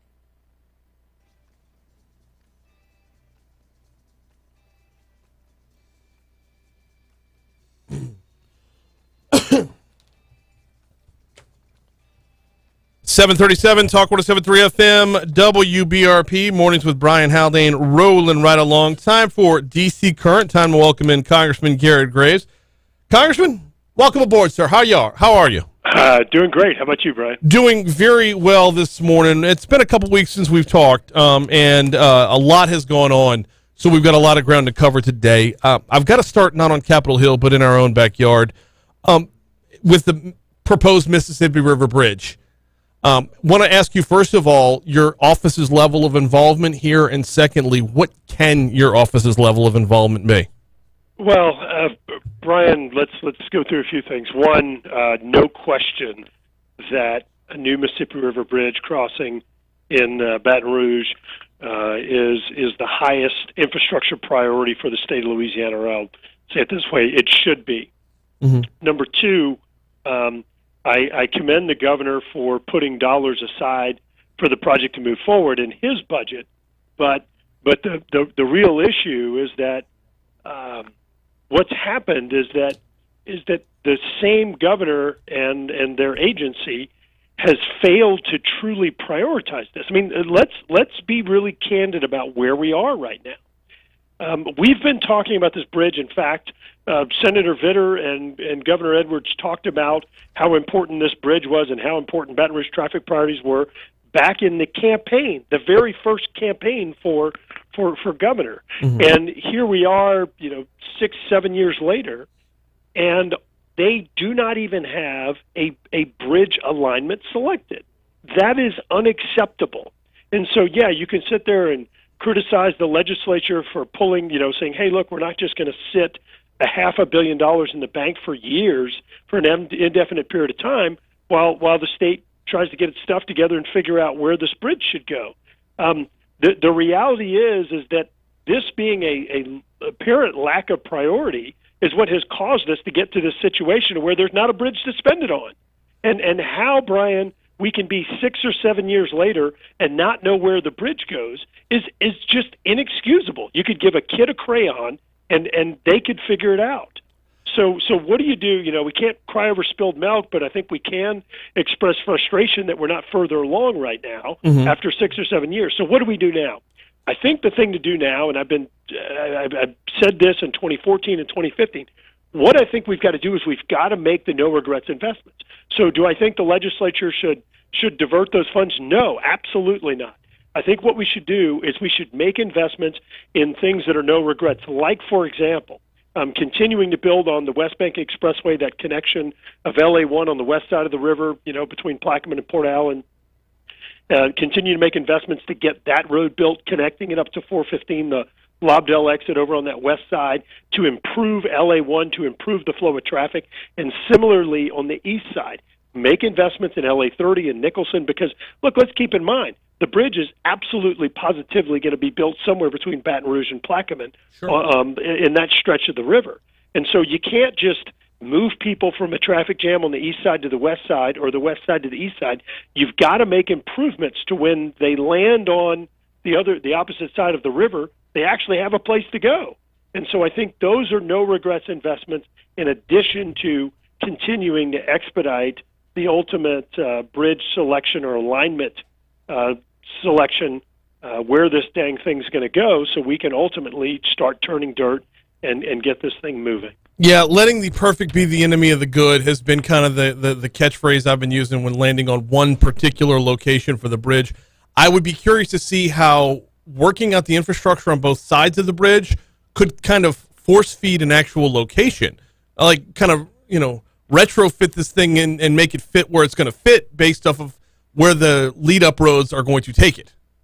Well, you could make the argument, but when I talk about LA1 upgrades, I'm talking about LA1 upgrades between Plaquemine and Port Allen. And when I talk about LA30, I'm talking about upgrades to Nicholson between downtown and over by Cabela's. I mean, so I don't know that it necessarily, forces them to select the bridge alignment one place or another. Mm-hmm. I think what it does is it's one of those things that we know we're going to have to do anyway, no matter where the bridge goes. So let's go ahead and do that now, and that way we'll be even more ready for this bridge once it's ultimately constructed. As a resident of Louisiana, as a lifelong Louisiana resident, and have lived in Baton Rouge since 1995, I have a level of cynicism about the project as a whole. The same way, and I know this triggers you every time I bring it up, but the same way when we look at the Comey Diversion Canal, the amount of time it takes to get anything done, it just we lean on historical comparisons and get dejected because of it. Well, you're exactly right to have that frustration or maybe even pessimism, because we've seen with government bureaucracy and red tape that it actually is taking longer and longer to build projects. Not, you would think as we get better, as we get smarter, as we get better technology, we could actually compress or shorten the amount of time it takes to build projects. We could reduce the cost, and unfortunately, we're seeing things go in the opposite direction. Mm-hmm. So you're right to have that concern, but I'll also tell you that we've worked on a few bills and had some success in kind of flipping that over. For example, we have a bill that is moving through the process that would allow for incentive payments to expedite completion of projects.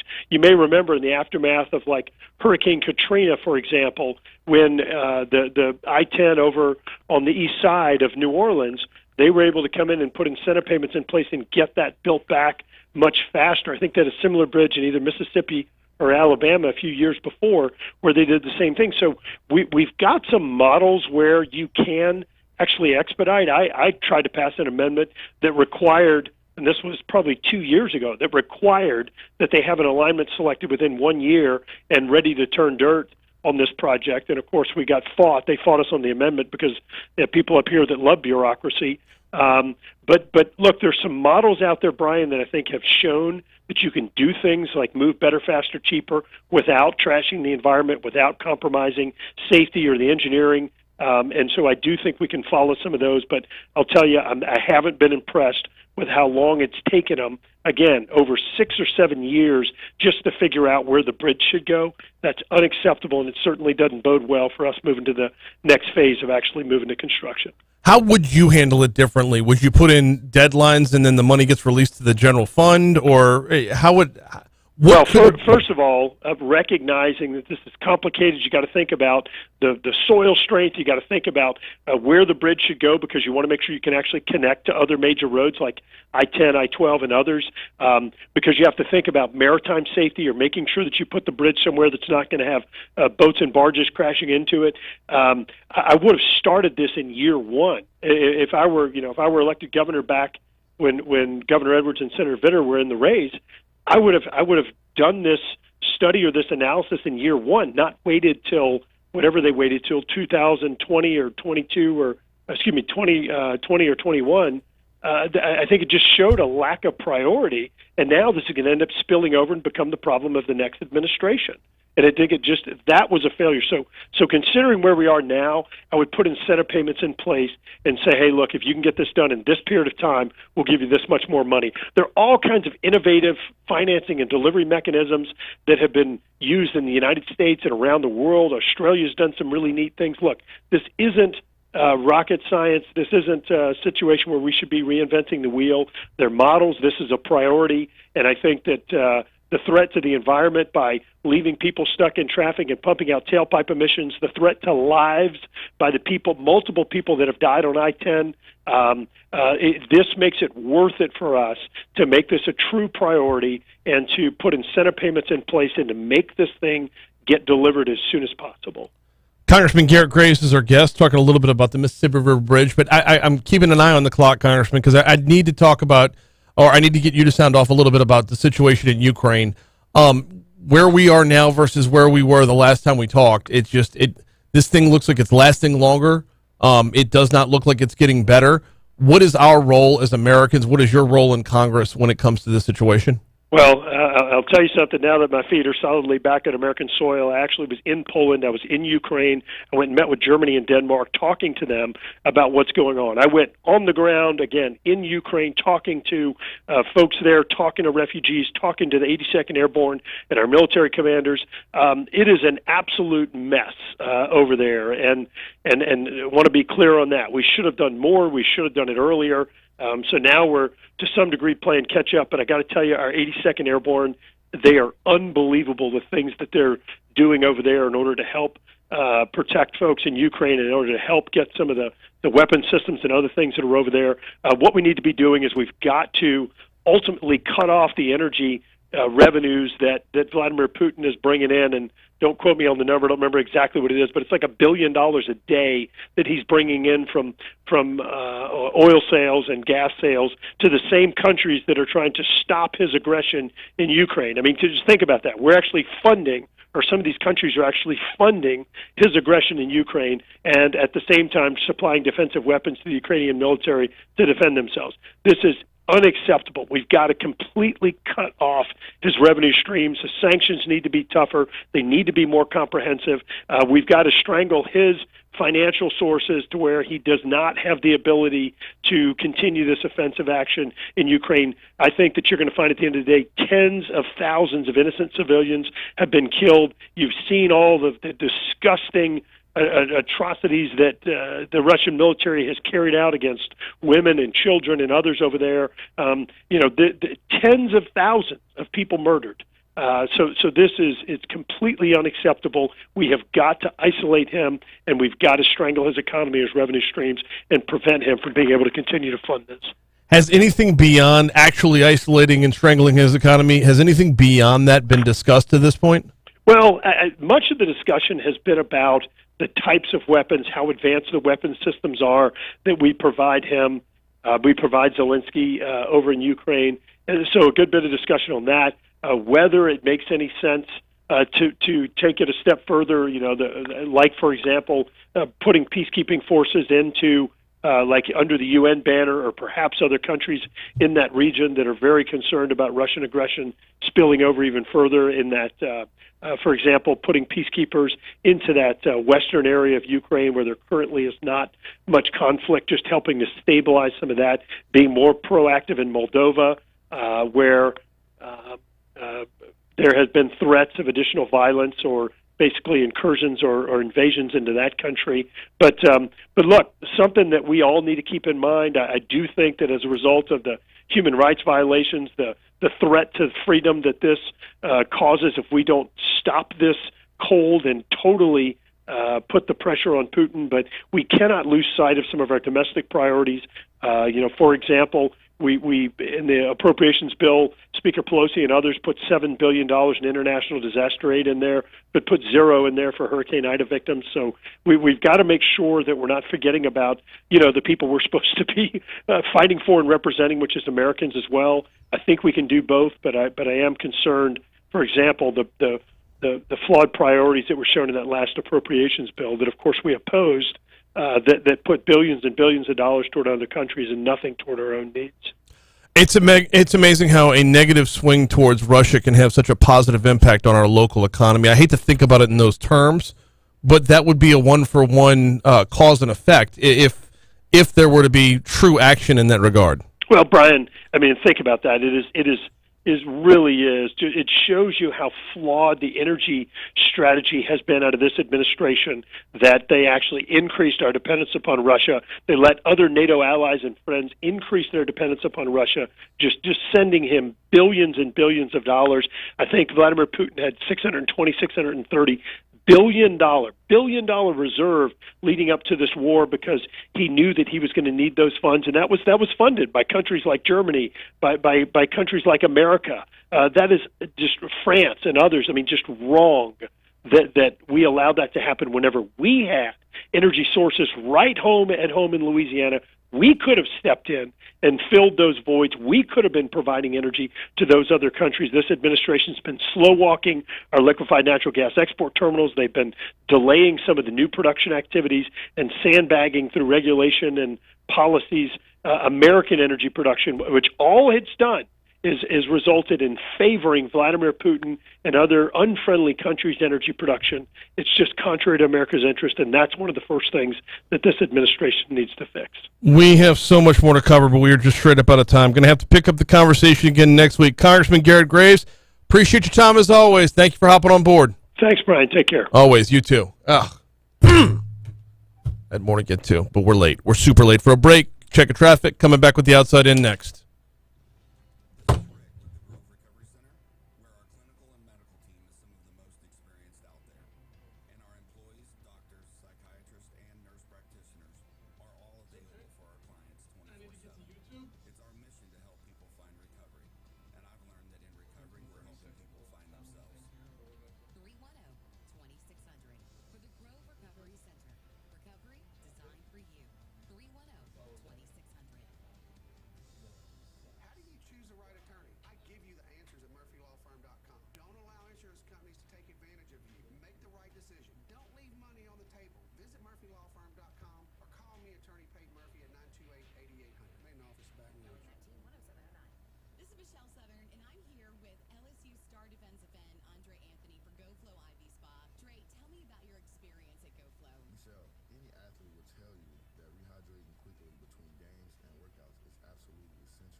This is going to make the outside end really, really tight. Damn it.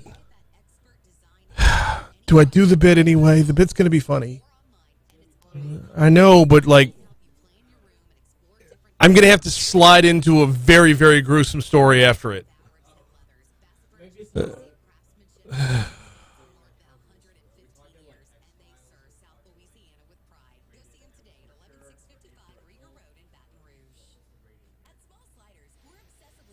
The body of 36-year-old Lacey Fletcher was found rotting and melted into a couch of her parents' home. I know. No. I've got the opening as the buffer. That's.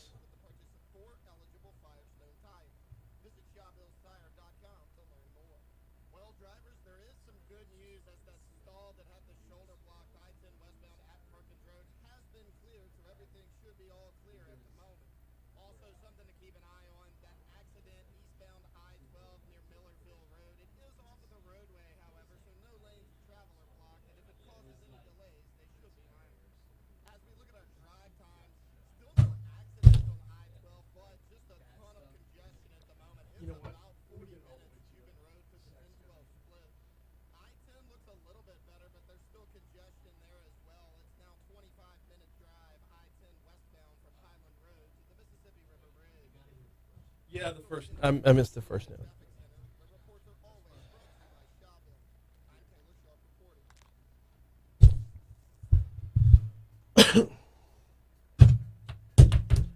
.755 Talk 107.3 FM WBRP. Going to move quickly here, and my appreciation to Congressman Garret Graves for hopping on board for another fantastic discussion about both the bridge and about the situation, the war in Ukraine and Russia.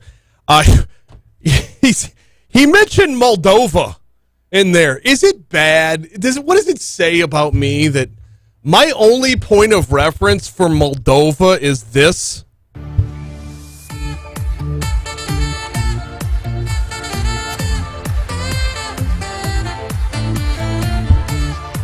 The Sunstroke Project. Remember Epic Sax Guy from a couple years ago? This is how I know Moldova. They're from Moldova, by the way.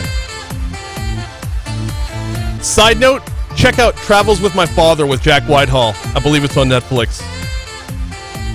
All right. I got to get more up to speed on geography and what comes from what country.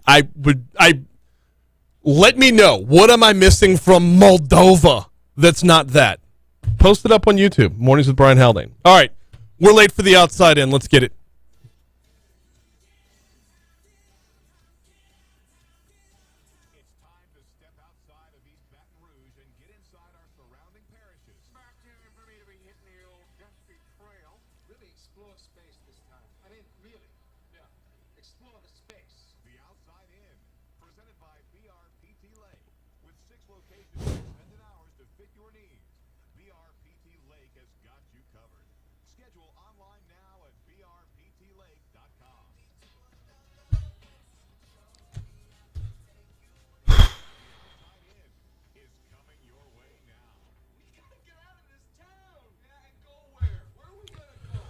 We're going to have to start off with an absolutely gruesome story out of East Feliciana Parish. A grand jury is going to meet this coming Monday to determine if a woman's parents should be held accountable for her death.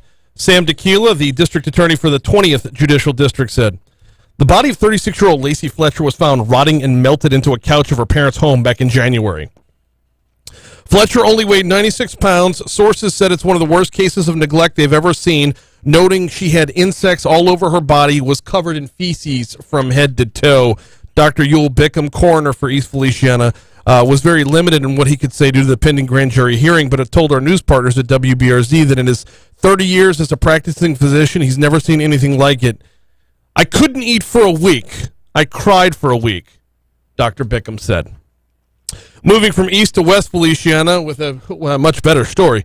A once popular golf course might be on its way back. Potential buyers are close to finalizing a deal to buy the bluffs on Thompson's Creek. The course has been closed. Well, it was closed down last year. Quote, at that time, I was having medical issues, so I wasn't playing anymore. It was very disappointing for him to close down, to see it close down, Linda Wheeler said. Linda Wheeler and her husband built their home on the golf course more than 25 years ago. As avid golfers, they want to see it come back, and they're not the only ones. There's a deal in the works to bring back the bluffs on Thompson's Creek. The course first opened in 1988. Shut down last year. By the way, the plan is to bring back the tennis courts, the swimming pool, all of it with the new deal that's coming in. Let's head over to Point Capee Parish, where a woman died. 5 children, including a toddler, were seriously hurt after a head-on crash Monday night. The wreck was first reported shortly after 7 p.m. on Highway 78. State troopers believed Amber Crawford of Ventris was driving east on the highway when a Chrysler sedan driven by Andre Slaughter moved into ongoing traffic and took Crawford's life. That is the Outside In. Here comes CBS News.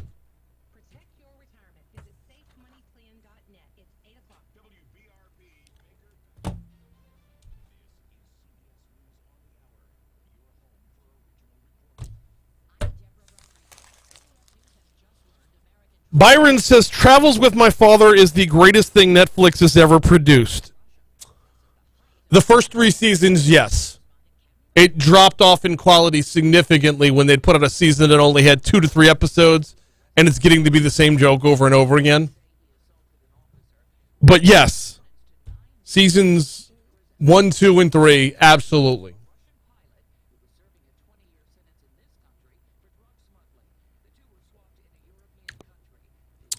Byron says, I am rapidly becoming Jack's father. Well, I'm rapidly becoming Winston, so.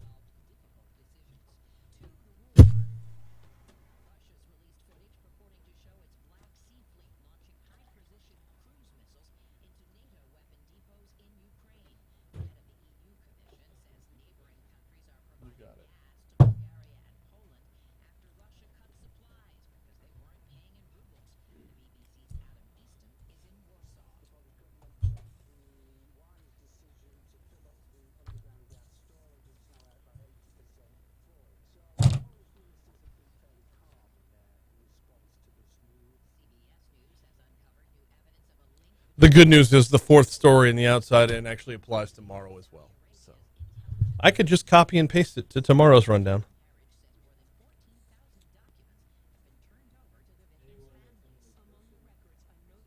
Nope.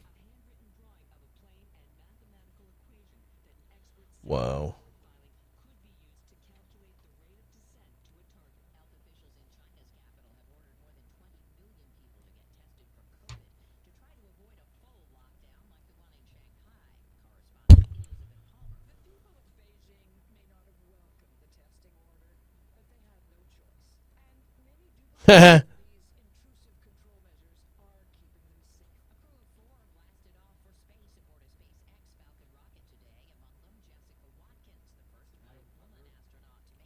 Cutrer.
Yo, how you feeling?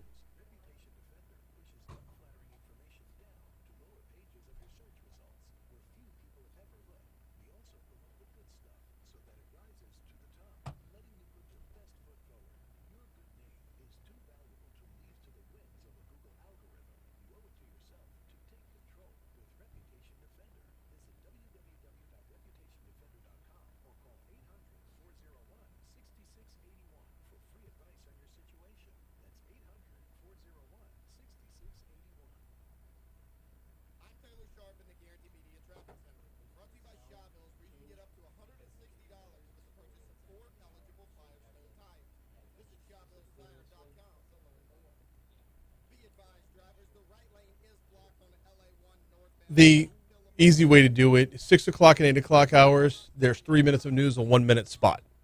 The 7 o'clock hour, it floats a lot more, but they don't air a spot there. It's a public service announcement that we're not required to carry. So that's why it's different between the two. Yeah.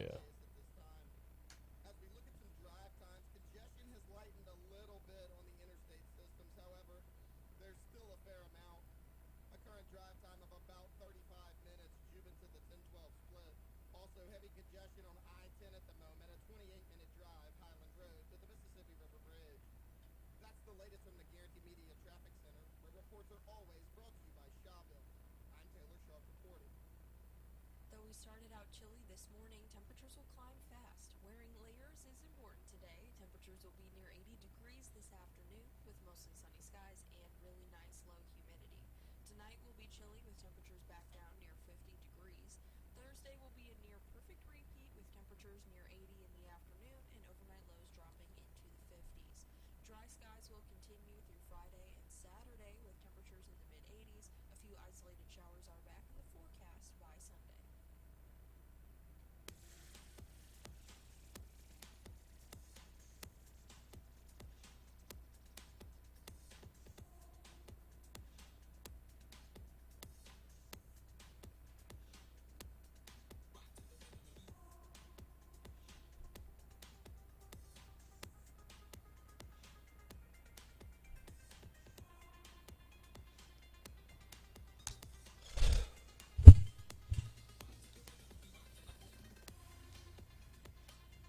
So I'm just going to have Epic Sax guy in my head the rest of the day. That's just how that's going to work.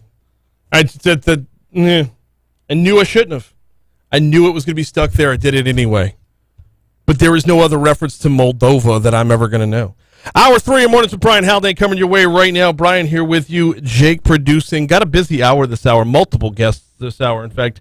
State Representative Mark Wright in our second segment. Gary Janetti is a longtime writer and executive producer for a number of TV shows. Among them, Will and Grace and Family Guy. He's got a new book out called Start Without Me. I'll be there in a minute. He had another book called Do You Mind If I Cancel? I think that was the title of it. Anyway, looking forward to that conversation. The shifts in comedy over the years always intrigues me, especially when it comes to somebody who's had a hand in Family Guy. I mean, in this day and age of cancel culture, nobody gives the rest of the world a bird finger like the Family Guy. They just don't care, which is awesome. Going to talk to Gary Janetti at 8:40. Also, Adam Cutrer is going to hop on board before we get out of here today. Right now, though, we do start off the third hour of the show every day. Jake takes us back in time with This Day in History.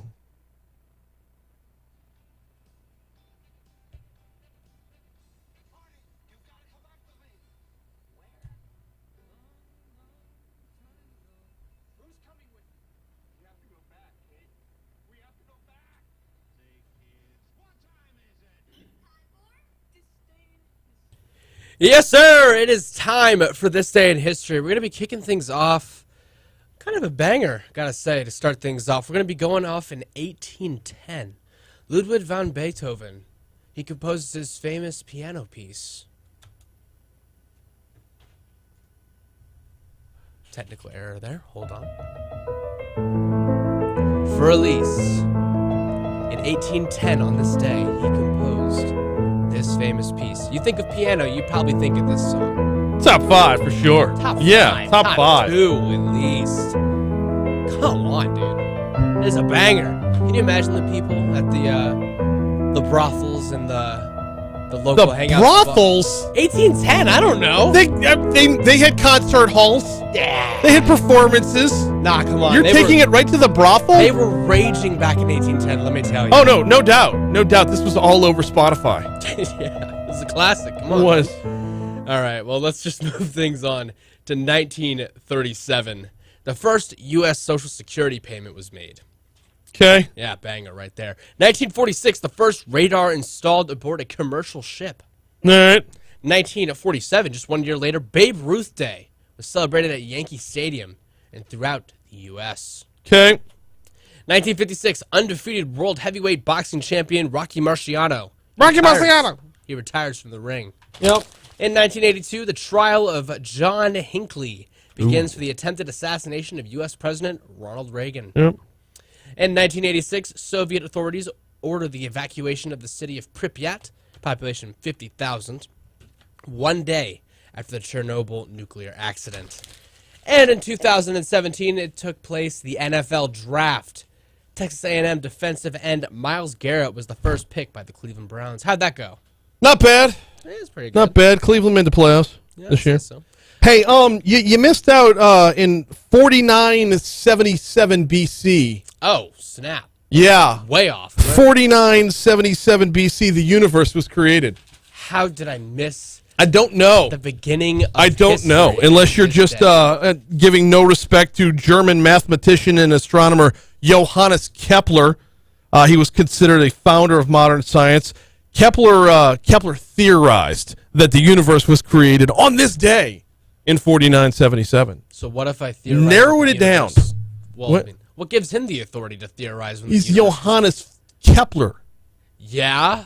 Just saying. Okay. He knows a thing or two because he's seen a thing or two. Okay. Well, I guess I can't really confirm. That might be or the deny insurance that. guy. Let's get to the birthday. 1960. Or if we could just keep going. The Minneapolis Lakers Yes. announced they were moving to Los Angeles. Oh. Yeah. Very nice. Fun fact for people. Who Can you didn't imagine? know. We wouldn't have had Showtime. Showtime, Minneapolis. Right. That would not have been a thing. No. No. You only get that in Los Angeles. You don't get that in the land of 1,000 lakes or 10,000 lakes or whatever they call it up there. A bunch of lakes. Is Yeah. Lakes. Birthdays. Lizzo turns 34. Cy Robertson from Duck Dynasty turns 74 years I'm a old. little bit happy that you know who he is.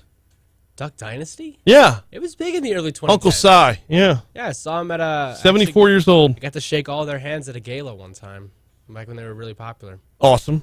Yes, sir. Ulysses S. Grant was born on this day in 1822, and Keenan Allen turns 30. What am I missing?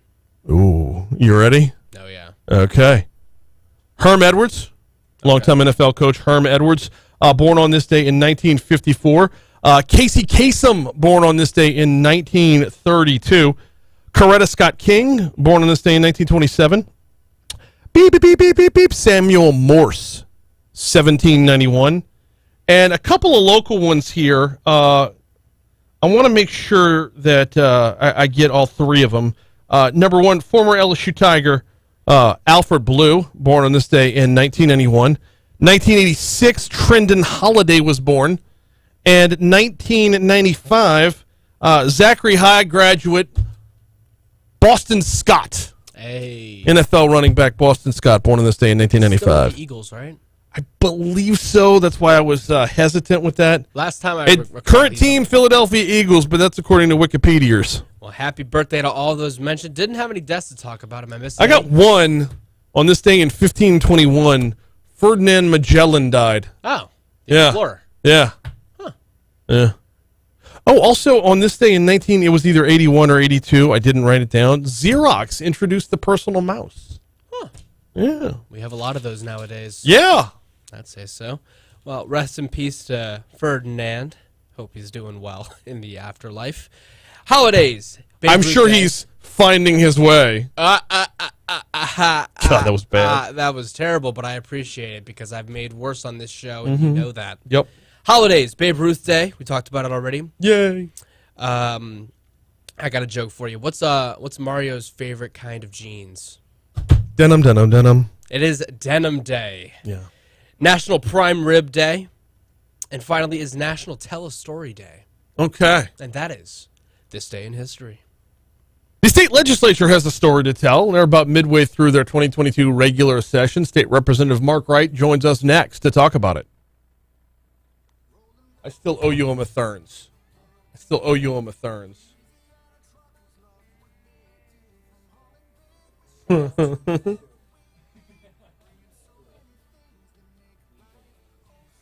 Troy says, tell Jake back then the brothels were playing a Teddy Pendergrass playlist. They might have thrown in a little Gerald Levert, possibly some Barry White.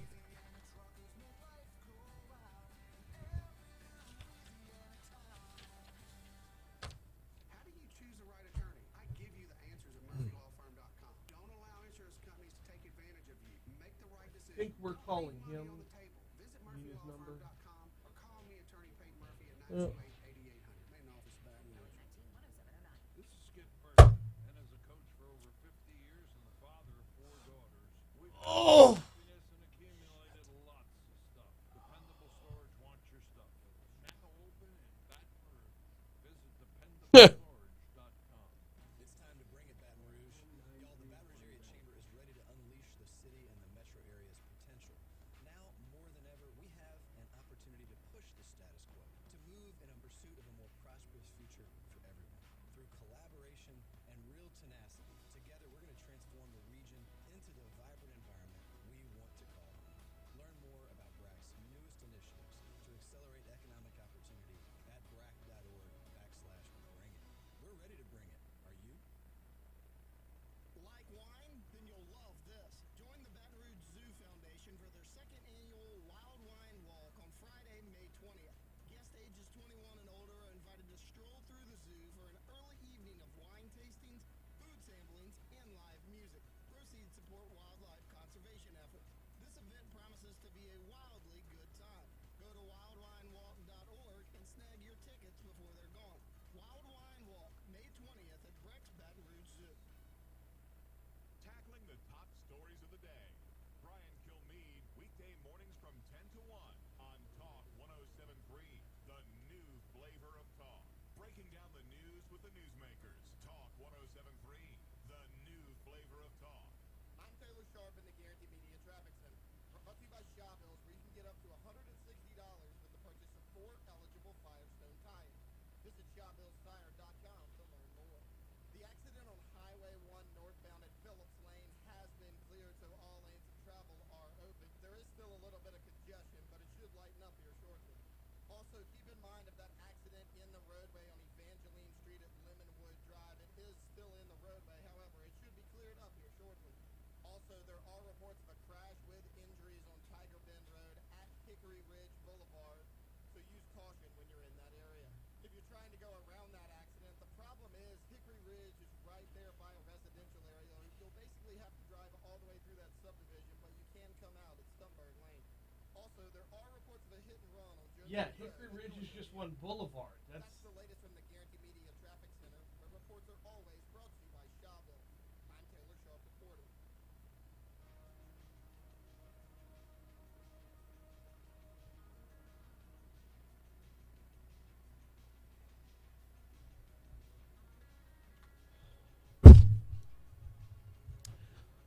.817 Talk 107.3 FM WBRP mornings with Brian Haldane rolling right along. Time to get a check in on the legislative session. Time to check in with State Representative Mark Wright from Covington. Mark, good morning. Welcome back to the show. How are you, man? Hey, doing well. Good morning, Brian. How are you? Doing very well. Glad to have you on here. I appreciate this time of the session because at the beginning of the session, a lot of headlines are made. At the end of the session, a lot of headlines are made. Right now is when the sausage is being made. And it's one of those things where if you're not paying attention, you're going to miss out on a lot of good conversation and a lot of debate. So I want to get to some of the bigger issues in a little bit, but I want to start with some of your bills to begin with. Which of your proposals are moving forward and which ones are not seeing any traction? Well, I filed a lot, so I'm kind of midway between, both sides of that equation. Some of the easier ones are moving forward. I have one in committee today related to the interlock devices and DWI. I think we've gotten to a point with that committee that they'll like what we've, how we're amending it. I've got some bills next week related to cryptocurrency and things like a constitutional convention and line item veto that we'll have to see, Okay. That's actually where I wanted to go. Both of those, not the crypto. Although we can talk about that as well. But I noticed this at the beginning of the session. You were swinging for the fences here. Remove the line item veto power from the governor's arsenal and also calling for a limited constitutional convention. I was checking them out last night. In fact, right before I hit you up to come on this morning. And when I was checking them out, neither one of them looks like it's gone anywhere yet. I was curious as to whether or not they're going to get a fair hearing. Yeah, I'm very confident they will. I've talked to Chairman Stefanski and the staff about it. That's partly because I've been really busy, being a new chair of transportation and trying to get some of the bills, the language together. It looks like we're going to be in hearing next Wednesday on it. And, I feel fairly good about some of the things we're trying to do.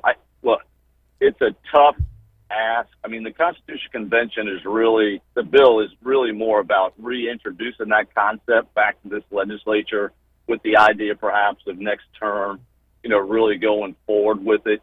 So, the expectations are sort of low. The line item veto is a constitutional amendment. It can't be vetoed. And what I'm trying to convince members of the House and hopefully the Senate is that this is an opportunity to turn this over to the people and make the argument and see if we can't remove it. In my opinion, the balance of separation of powers here tilts to the executive branch from this. Here's the thing. The line item veto, is not used when it comes to, fiscal conservatism, right? There's been like 24 of them in our history. None of them have been overridden. There's studies that show that states that have the line item veto are no different when it comes to financials than those that don't have it. So the data doesn't show that it does much on it. But what it does do is it puts members of the legislature in a position to be afraid that certain things will get line item vetoed. So they tend not to buck the executive branch on other bills. So that's really what I'm trying to introduce here. And the best argument is that, look, we're at the end of a term. This would take effect next term. And the question is, you may like who's in the fourth floor now, but are you going to like who's there next term? And I think, in my opinion, I think it's best that we strike against this and we move forward without it. And I think you'd see a more independent legislature. So this is one that I wasn't sure where I landed on it when I first read it, but the more I've looked it over and the more you've talked about it, this bill forces everyone to push all their chips into the middle of the table. This bill forces everyone to make sure they're meticulous and right in writing legislation. You think about it, if you are the legislator who's putting forth a bill that you think the governor might veto, you don't have the out of giving him the line on a veto. It's all or nothing at that point, so you better be darn right on your end. And conversely, if you're the governor, you're all in as well, because you can't just split the baby. You have to either nix it or move forward with it, and that's going to put a lot more pressure on getting things right the first time. No, that's right. I mean, look, there's a lot of communication between the executive branch and legislative leadership when it comes to bills throughout the process. So that's just going to put a little more pressure on getting that right at the beginning. Or look, the whole bill can be vetoed. That's, at the end of the day, that's always an option. But the problem is that a line item veto is essentially giving the executive branch the ability to amend legislation, which is a legislative function. I mean, this goes all the way back to Aristotle, Federalist Papers, that type of stuff. The concept that we have three branches of government, three types of power within government, and in my opinion, a line item veto tips that balance, and we need to. Yeah. State Representative Mark Wright from Covington is our guest. We're getting an update on the legislative session as it moves forward. Now, the other one that I had my eye on was your limited constitutional convention. How limited would this be, and what does this bill propose to do? Yeah, I've actually made it less limited than others have in the past. I started as a legislator last term when Representative Abramson did his bill. I think he introduced the bill 10 times. I have so much respect for him and really appreciate how he sees things. So I had told him, I'm going to pick this back up and carry the torch for a while. I think it's the ultimate answer for the state. I do think it takes some time. It's a much broader effort. And so the idea is, well, let's start talking about what this would look like. And maybe by the time we get to the next term, we can develop a consensus through the next election to go forward with this. This is something that is talked about a lot in the hallways. It's or over a cup of coffee or maybe a little whiskey, but making its appearance more prevalent in actual writing in an actual bill has been hesitant thus far. Are we seeing a growing surge of people who want if not limited, then a full-on constitutional convention? Yeah, no, I think you are seeing that. I mean, look, the last time it was introduced last term, I think that was the strongest effort. It almost got out of the House. I think people then put it aside and realized, okay, this last term, let's just kind of put it aside for a bit. COVID obviously helped with that. Yeah. But I think when people get into the legislators get into the legislature, they start to see some intractable problems and some, just some questions on how we do things. I mean, the idea, for example, that we do so many constitutional amendments where the public votes on it, I think for a lot of people, they question that. Is that the best use of government power, right? I mean, we elect legislators to get into the weeds on some of these subjects. And so the idea should, in my opinion, is that, for example, that vote we had over whether LSU could have two supervisors on their board from out of state. Is that something we want to have a statewide campaign over? I don't think so. And you're seeing an attitude in the public, and rightfully so. Here's the thing. They kind of question all the amendments that come up and aren't able to spend the time digging into it and understanding it. So that's one area, for example, that I think people say, you know what, maybe we need to look at that. I think the other area, which is what we talked about at first, is this sort of balance between the legislature, the executive, and the judicial branches. And look, the best method of doing that is in a constitutional convention. I mean, you can do it the way I'm trying to do it right now, which is introduce bills and bring it to the public. But again, the question is, do you want to have to make a statewide campaign for an amendment every time you want to make a major change? I had a colleague who once referred to our Constitution as, like a code of ordinances at the parish level. And it's true.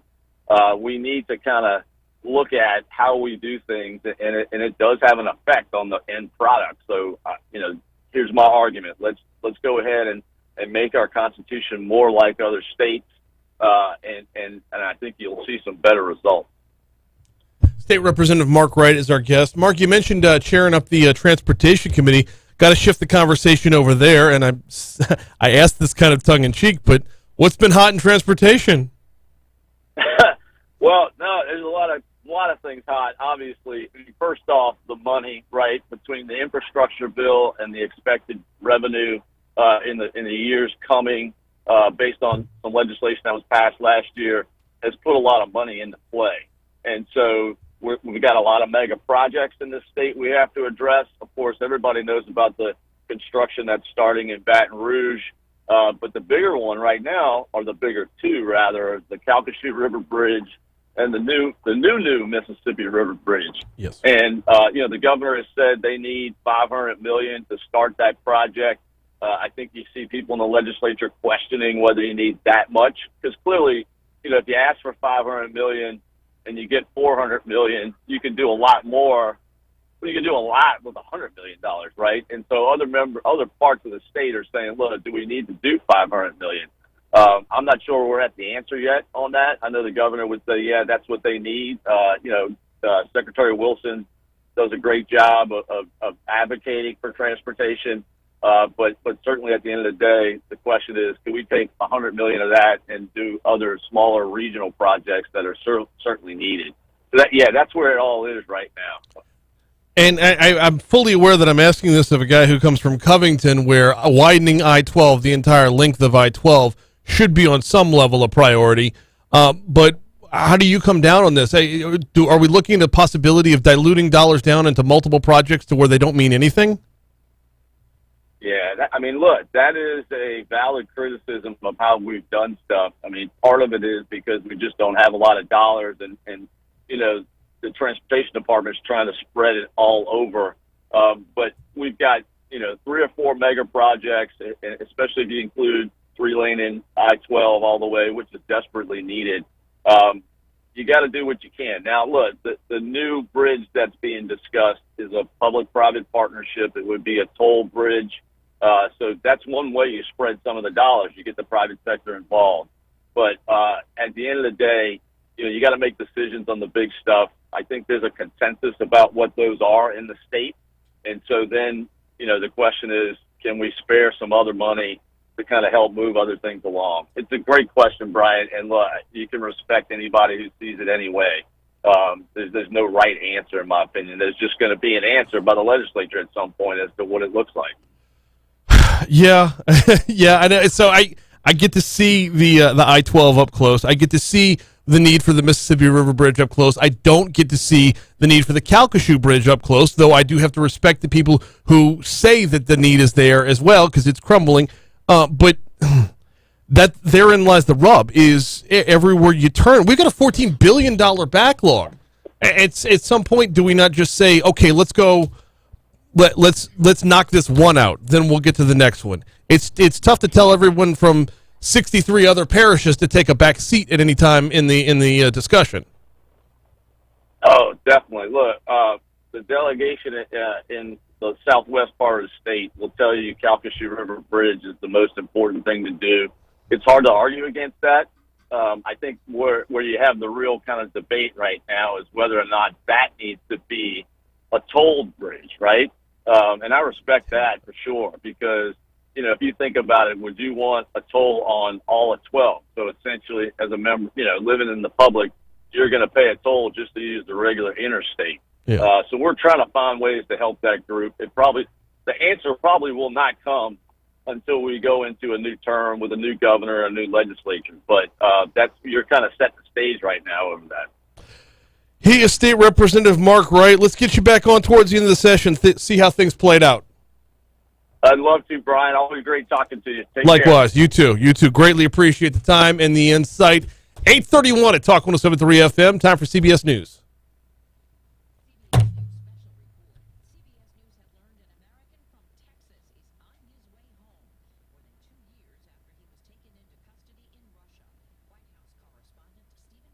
I just feel beat up.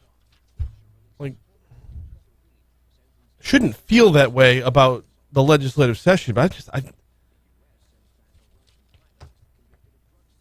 like Mugatu. I feel like I'm taking crazy pills. We have a $14 billion backlog of projects.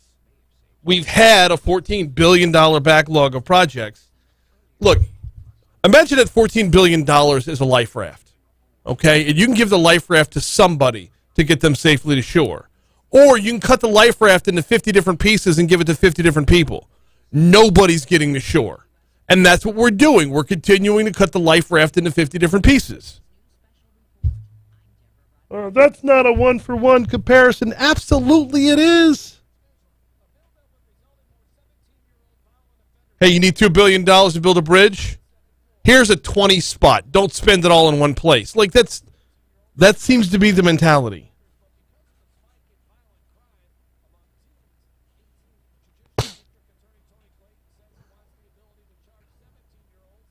Here's a nice Andrew Jackson for you.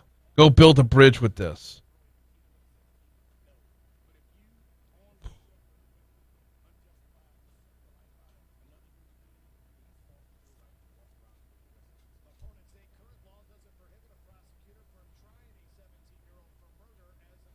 What?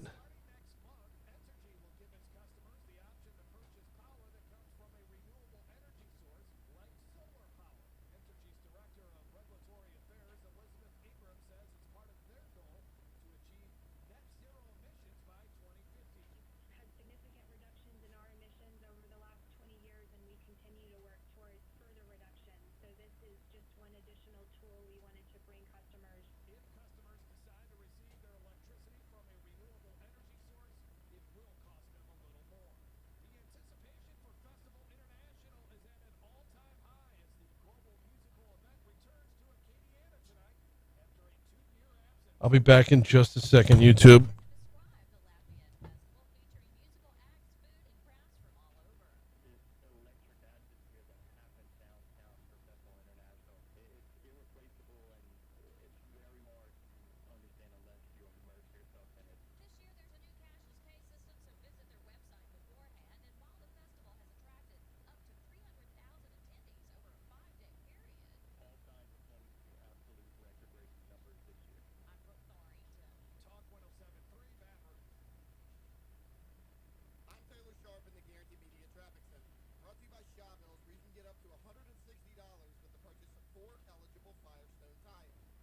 ShawBillsTire.com to learn more.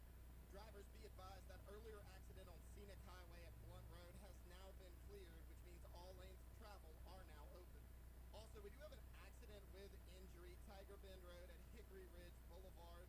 It's also not easy to get around because Hickory Ridge is right there in a residential area. You'll probably have to go through the entire subdivision, but you can come out at Stoneburg Lane if you're looking to avoid it.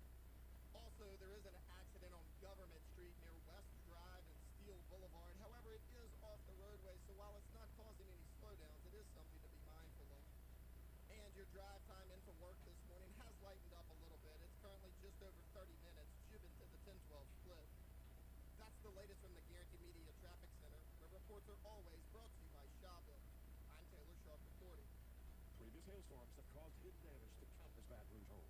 Lyson Roofing spots the damage, makes the claim, and replaces your roof. You pay only your insurance deductible. Never anything more. Call Lyson Roofing today and schedule your free inspection. Funny story. My wife is watching one of those awful housewife shows last night. I don't know which one. And I'm back in the bedroom, about to go knock out a little bit of work. And what's the guy's name? Andy Cohen is introducing his guests for the show after the show, where they talk about the show and argue about the show where they argued. And sure enough, one Gary Janetti pops up on screen. I'm like, son of a gun, that guy's on my show tomorrow.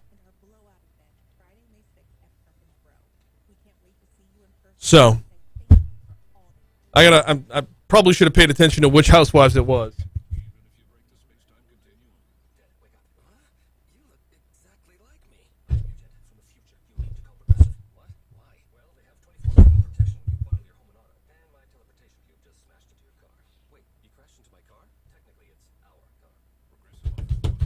There he is. What's happening?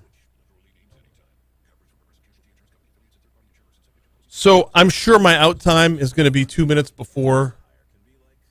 So what I'm going to do is I'm going to do my not Mathurns. Who do I have? Complete Collision. And then have Gary Janetti on. And then my out time will be about 48. If we could push some spots up before Your Money Now to give me a couple more minutes on the back end to have Adam talk about Project 22.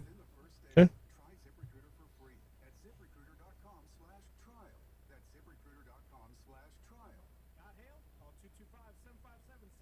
No, I don't think I will, Scott. Hey, this is Ken Coleman from the Ken Coleman Show. You can listen to me weeknights from 11 p.m. to midnight on Talk 107.3 FM, the new flavor of talk in Baton Rouge.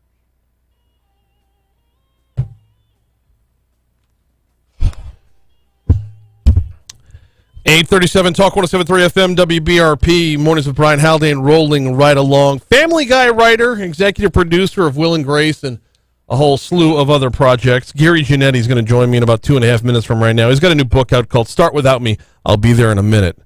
He also wrote a book called Do You Mind If I Cancel? He's a super funny guy, and I can't wait to have him on. I want to talk about comedy in this day and age a little bit. Also want to just ask him a few questions about his new book, to be sure. Get into that in a little bit. As soon as he's on the hotline, we will have him for you here. Also, Adam Cutrer with Project 22 is going to join us before we get out of here today. Do need to run down that forecast very quickly. Looking like it's going to be a little bit cooler today. Your high's getting up to 80. Overnight low down to 53. Humidity is supposed to remain relatively low throughout the day today. And there is no chance of rain in the forecast today, tomorrow, or Friday. Actually, technically Friday, there's a 7% chance of rain in the forecast. Looking ahead to Garth Brooks' weekend, we've got a 30% chance of rain on Saturday, a slight chance of overnight thunderstorms, and a 25% chance of rain on Sunday as well. So it's looking like the risk of a Garth Brooks rainout is still relatively low at this point, but there is some percentage chance of rain that is in the forecast. Right now, we're at 61 degrees in downtown Baton Rouge. Before we get Gary on the hotline, I want to remind you about the folks over at Complete Collision Center. Complete Collision has 2 locations, Plank Road in Zachary or Perkins just east of Bluebonnet. I don't think you're worried about the physical locations or your proximity to them because, well, quite honestly, a tow truck's probably going to bring your car there, right? If you get into an accident, a lot has to happen in a very short period of time. Number one, is everybody in my car safe? Number two, is everybody in the other car safe? Number three, are we impeding traffic? Number four, is my car leaking something that might be flammable? Number five, where am I taking my vehicle to get fixed? Well, when all those things happen at once, it would be very easy to not make the best decision because you're rushing through it. If you call your insurance company first, they're going to send you to a place where they've got a deal hammered out. It's called direct repair. They do it all the time. However, if you call Complete Collision Center at 768-9898, 768-9898, you know you're getting a body shop that's going to be certified, if not with your maker model, then a maker model that's very similar to yours. More than a dozen major car manufacturers have certified Complete Collision Center. More than that, they have the iCar Gold Class certification, which puts them in the top 15% of body shops nationwide. They know how to make sure that you are taken care of and back on the road safely. They know the difference between repair and replace. They know how to find the hidden damage. They know how to get it done at either location of the Complete Collision Center. 768-9898 or CompleteCollision.com. Don't let who you choose to repair your vehicle be your second accident. Check out CompleteCollision.com. We good to go here? All right, cool. So, as I was telling the YouTube audience during the break, I popped back in the bedroom for a minute last night. My wife was watching one of those housewives shows, or more to the point, the show after the show with Andy Cohen, and he welcomes in his guest, Gary Janetti, and I'm like, whoa, that guy's on my show tomorrow. He's the author of the new book, I'll Be There in a Minute. He's a writer and executive producer from Family Guy and a number of other different shows. Gary, welcome to Talk 107.3. How are you, man? All right, drop him back on hold and pick it up and make sure we're good to go here. I could tell that Jake was having a little bit of connectivity issues over there. Are we good? No, nothing? Yeah, we might have to bag this one. So the new book is called Start Without Me. I'll Be There in a Minute. Dude has had a extensive career, to say the least. He is not anywhere near slowing down. Family Guy, Will and Grace, another show called Vicious, which I'm not yet familiar with, but based off of the rest of his resume, I'm going to have to get familiar with it. All right, time to welcome aboard Gary. Don't worry about it. I'll do the work. Gary Janetti, welcome to Talk 107.3. How are you, man? I'm good. How are you? Doing very well. The new book is called Start Without Me. I'll Be There in a Minute. We're going to dive into that in just a second. I was telling the audience as we were bringing you on. So my wife was watching one of those housewife shows last night, or more to the point, the show after the show with Andy Cohen. And sure enough, he introduces you last night, and I'm like, son of a gun, that guy's on my show tomorrow. Your connection to the housewife shows, and do you have a favorite? My connection to the housewife shows is, from my Instagram, a lot of the housewives have started following me, so I kind of interact with them. And do I have a favorite? Real Housewives of Beverly Hills, Lisa Rinna, favorite, Lisa Rinna on Beverly Hills. Nice. Yep. See, my wife watches all of them, so I get sucked into them as well. And I would be lying if I didn't say they're compelling, to say the least. It's hard not to get sucked into it. No, totally. I'm with you. I'm back there looking for the Pelicans game on TV, and instead I'm watching you talk about Real Housewives. You have to put a face to the person you talk to. Now you're like, who's this guy? Yeah. Absolutely. All right, Start Without Me. I'll Be There in a Minute is the latest book. What can folks expect from this one? It's it's just essays about my growing up, my childhood, the things that I think about, things that kind of still annoy me. There's a fake commencement address in it, my obsession with certain TV shows as a kid, all the stuff that kind of, happened before I started working for Family Guy and started writing for that, where I've spent, on and off the past 20 years writing, and other, TV shows like Will and Grace. It's kind of like my time before then. So being a TV writer versus writing essays for a book, are there different challenges there? Yeah, when you write for TV, it's super collaborative. Like there's a bunch of, like Family Guy has, how many writers would you think write that show? A dozen? Just guess. Yeah, see, even more than that. Wow. There's about 18 to 20 writers on the show. So you have, because animation is like, it's very dense to hopefully get it as funny as a show like Family Guy is supposed to be. You have a lot of people working on it. So then, writing a book, when you're doing it by yourself, it's sometimes nice where, you know, it's what I say and that's it. But then it's a little bit like, hello, can somebody help make this funnier? You know, you don't have that sense of, you know, community of working with a lot of other funny people that hopefully, you know, you all help each other to become better. In today's day and age of cancel culture, how tough is funny? I think it's challenging. I think there's anything, you know, I think it can be challenging now. It's certainly a time where I think, yeah, fortunately on Family Guy, it doesn't seem to affect the show. It was almost, you know, grandfathered in, if you will. People are so used to it. Although I don't think a show like Family Guy or South Park would have an easy time getting on the air today. No, but now that they're out of the blocks and running for some time, and it's an interesting case study with Family Guy, because Family Guy was actually canceled due to a very politically incorrect episode, and then brought back because of the overwhelming popularity. It's like the masses. No, that's not why it was canceled, though. It wasn't canceled because of an episode. It was canceled because nobody watched it. Really? Okay. Yeah. Well, at the beginning of the show, nobody watched it. There was one episode that they didn't air because they were afraid of airing it early on in the show's run, but it ultimately actually even aired. You know, they put it on I think a DVD. It came out in the DVD collection. But at the first 2 seasons of the show, it was actually canceled twice. Low ratings, then they brought it back again from the dead. Low ratings again. So after the 3rd season, it was canceled. And then it became very popular on DVDs at the time. There were DVDs. And on Comedy Central. And then it came back again, and it became a massive hit. Okay. But it was very much a cult hit at the beginning. And so if I remember the episode was it was about Chris becoming Jewish, and I thought that was the crux of the show getting canceled. But the overwhelming popularity, the masses spoke and said, "Bring this thing back. We love it." Yeah, they did. Yeah, I know they did. It was nice. It was funny. Yeah, the first couple of years I wrote on the show, every time somebody asked what you work on, and I would say Family Guy, nobody had ever heard of it. I used to say, you have to say, it's on after The Simpsons. Oh, I love The Simpsons. You know, why don't you work on that?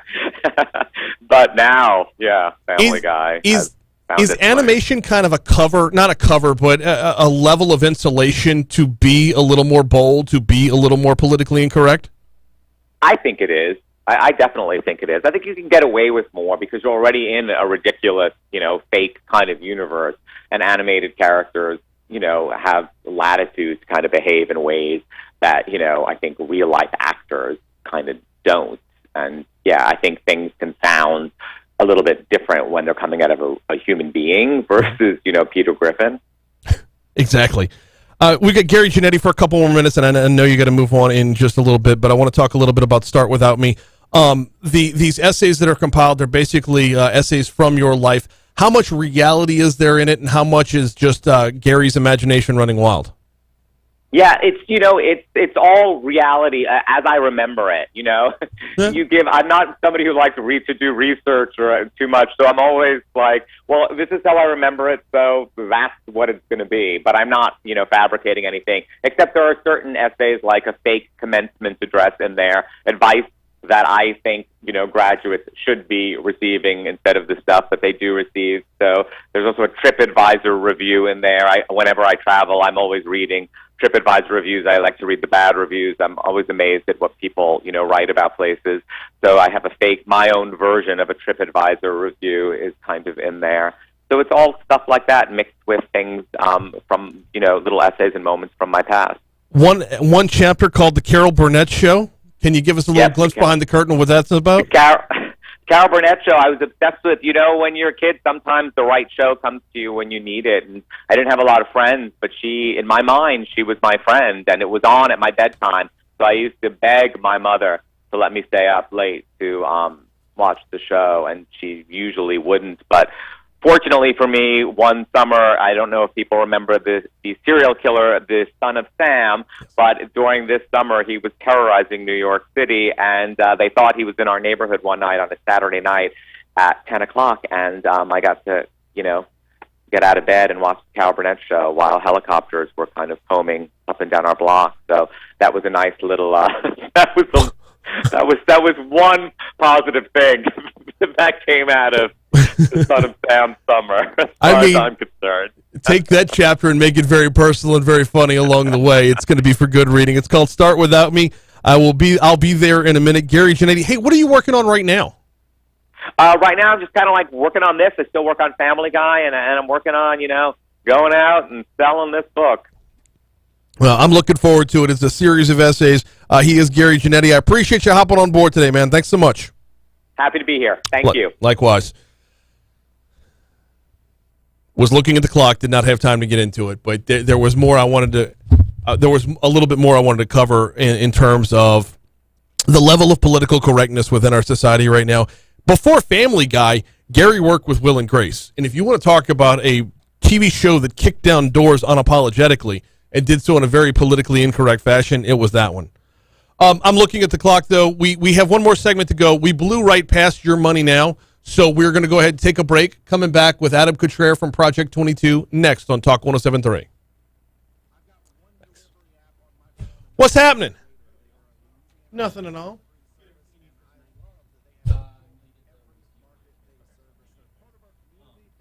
Tomorrow night. Oh, okay.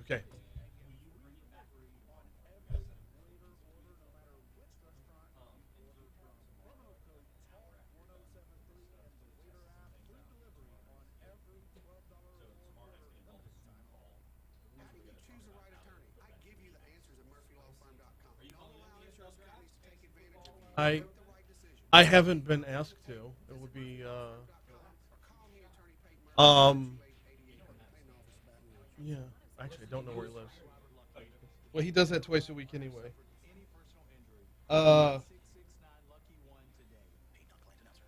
Thursday night. Where am I at? I believe I am somewhere with BRPD Thursday night. So I don't know that well, it's 5 hours worth. I'll ask him if he wants me. I know.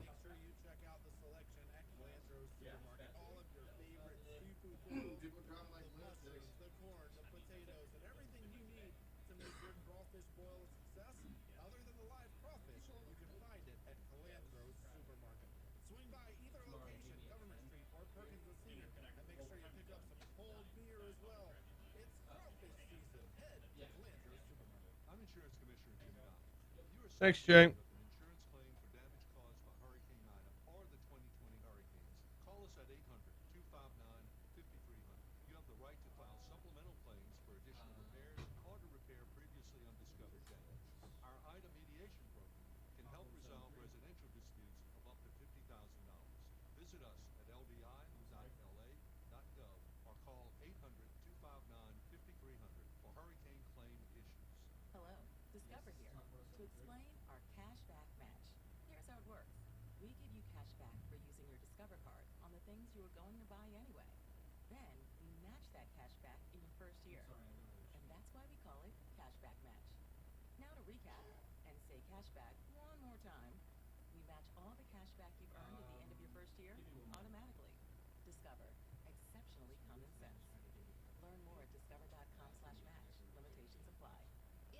That's a different radio station.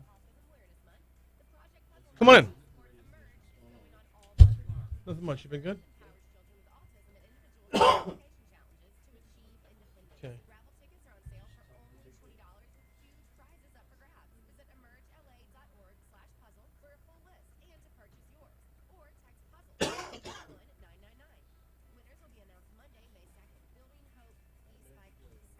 Okay.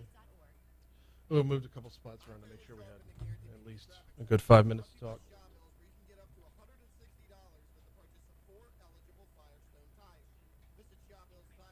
Oh, snap. Okay.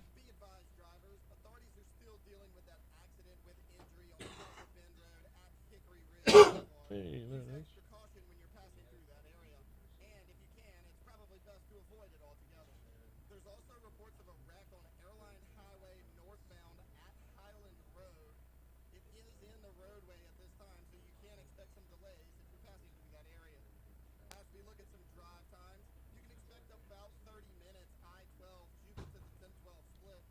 We'll start with the event, then go over to what the 22 project's actually all about. I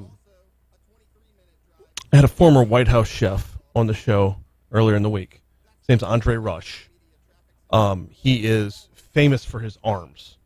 Dude does 2,222 push-ups every day. That's a lot of push-ups. Yes. And the reason he does 2222? Sure. That's a lot of push-ups.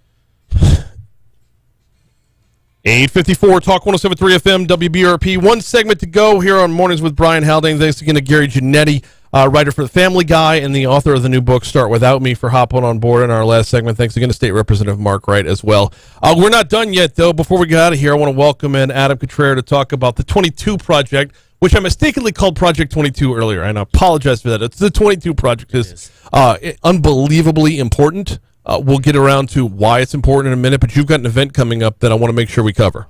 Yeah, Monday, May 2nd at Greystone Country Club in Denham Springs. We got a little golf tournament, local golf tournament. It's a four-team scramble, four-person scramble, and it's $100 a person or just a donation of any kind will be acceptable. And shotguns start at 12, and it's just going to be a great day. Coming up May 2nd at a Greystone out in Denham Springs, four-person scramble. What can folks expect when they get out there? Hopefully a beautiful day because we've had some good weather lately, so hopefully it stays like that. And it's just going to be a fun day with there'll be some notable Baton Rouge people out there playing as well. Okay. All right, well, I'm seeing here there's going to be some live music as well, a silent auction, a little swag bag before you get started. A little bit. Edwin Watts Golf has helped us out a little bit. Red Six Sports has helped us out a little bit, and there's a few other companies that are helping us out with a little pre-tournament swag. Very nice. All right, let's talk about the 22 Project, what it is, and how it came to be here. Sure. The 22 Project is a group based out of Delray Beach, Florida. Their whole goal, their whole mindset is to raise as much money as they can to help with medical treatment for those veterans with PTSD. There's their website explains it a lot better, but there's a hyperbaric chamber that that you can get in, and that can help reduce the fight or flight in PTSD. Amazing stuff. Now, the name, the 22 Project, for those that aren't familiar with why it's called the 22 Project. Back in 2012, it was a report that 22 veterans committed suicide every day. Yeah. And that number is much higher than that right now. And our goal at the 22 Project and just in general is to just try every day to get that number down a little bit. Yeah, it is infuriating that number continues to worsen rather than get better. And we should be taking better care of our veterans overall. For those that want to sign up for the tournament, where do they need to go? You can actually go on Facebook. Jacques Doucet's Facebook page is sharing it. It's also on mine. My phone number, 225-975-1612. You can call me, get this set up, or it's also the front desk at Greystone Country Club in Denham. They have flyers there that they can point you in the right direction. The tournament's coming up on Monday, May 2nd. Not a whole lot of turnaround time here, so you want to get in right now. Four-person scramble at registration at 11. Shotgun start at noon. He is Adam Cutrer representing the 22 Project. Y'all get active quite regularly. This is just one event out of a number of ones that y'all do throughout the year. Yeah, actually, this month of May is going to be really busy for me. Starting next Friday, the 6th, I'm putting on a dive bar tour in our local area. Oh, very nice. At every Friday, Saturday in May, except for the last one. So the first 3 Friday, Saturdays in May, at 6 different dive bars. Helping get, we'll get a percentage of the cover and then a percentage of just a donation from each bar, and that's more for awareness than anything. Yeah. From April 6th or May 6th, we're going to be at the Ice House. May 7th, we'll be at Cats Warsaw in Springfield. May 13th at Moonlight Inn in French Settlement. May 14th at Good Times Bar in Denham. Okay. All all over right, the so place. either I'm really disconnected or these are really dive bars because I've only heard of one of the ones you've mentioned so far. And then the 20th will be, you've heard of this one, Red Stick Social? Oh, yeah. No, come on. You're going to call Red Stick Social a dive bar? Hey, they've been fantastic partners for everything. Anytime there's a chance to help out, they've been helping out. That is, I had an open date, so I went to a bunch of different people and said, where can I have my event? Nice. And then the 21st will be at Big Mike's in Denham. Oh, no, that one as well. That one was on Bar Rescue, if I'm not mistaken. It was, right after one of the storms. Check out the 22 Project on Facebook. Sign up for the golf tournament, which is coming your way Monday. And I was doing the forecast a minute ago. Monday's going to look glorious. So you should have some great weather and a great time. He is Adam Cutrer from the 22 Project. Appreciate you hopping on board, man. Anytime. That's going to do it for us today. Coming your way tomorrow, Patrick Grimion, host of the Patty G Show, will be by in the 6 o'clock hour. Lieutenant Don Capola with Crime Stoppers in the 7 o'clock hour. I'm working on a little surprise in the 7 o'clock hour that I haven't confirmed yet, but this one is could be big. So don't miss out. We'll see you later. All right, YouTube, I got to skedaddle. We're going to get you out of here. Tune in tomorrow. There's a story that's bubbling that is hopefully will do some good in the 7 o'clock hour tomorrow. We'll see you then. Later on.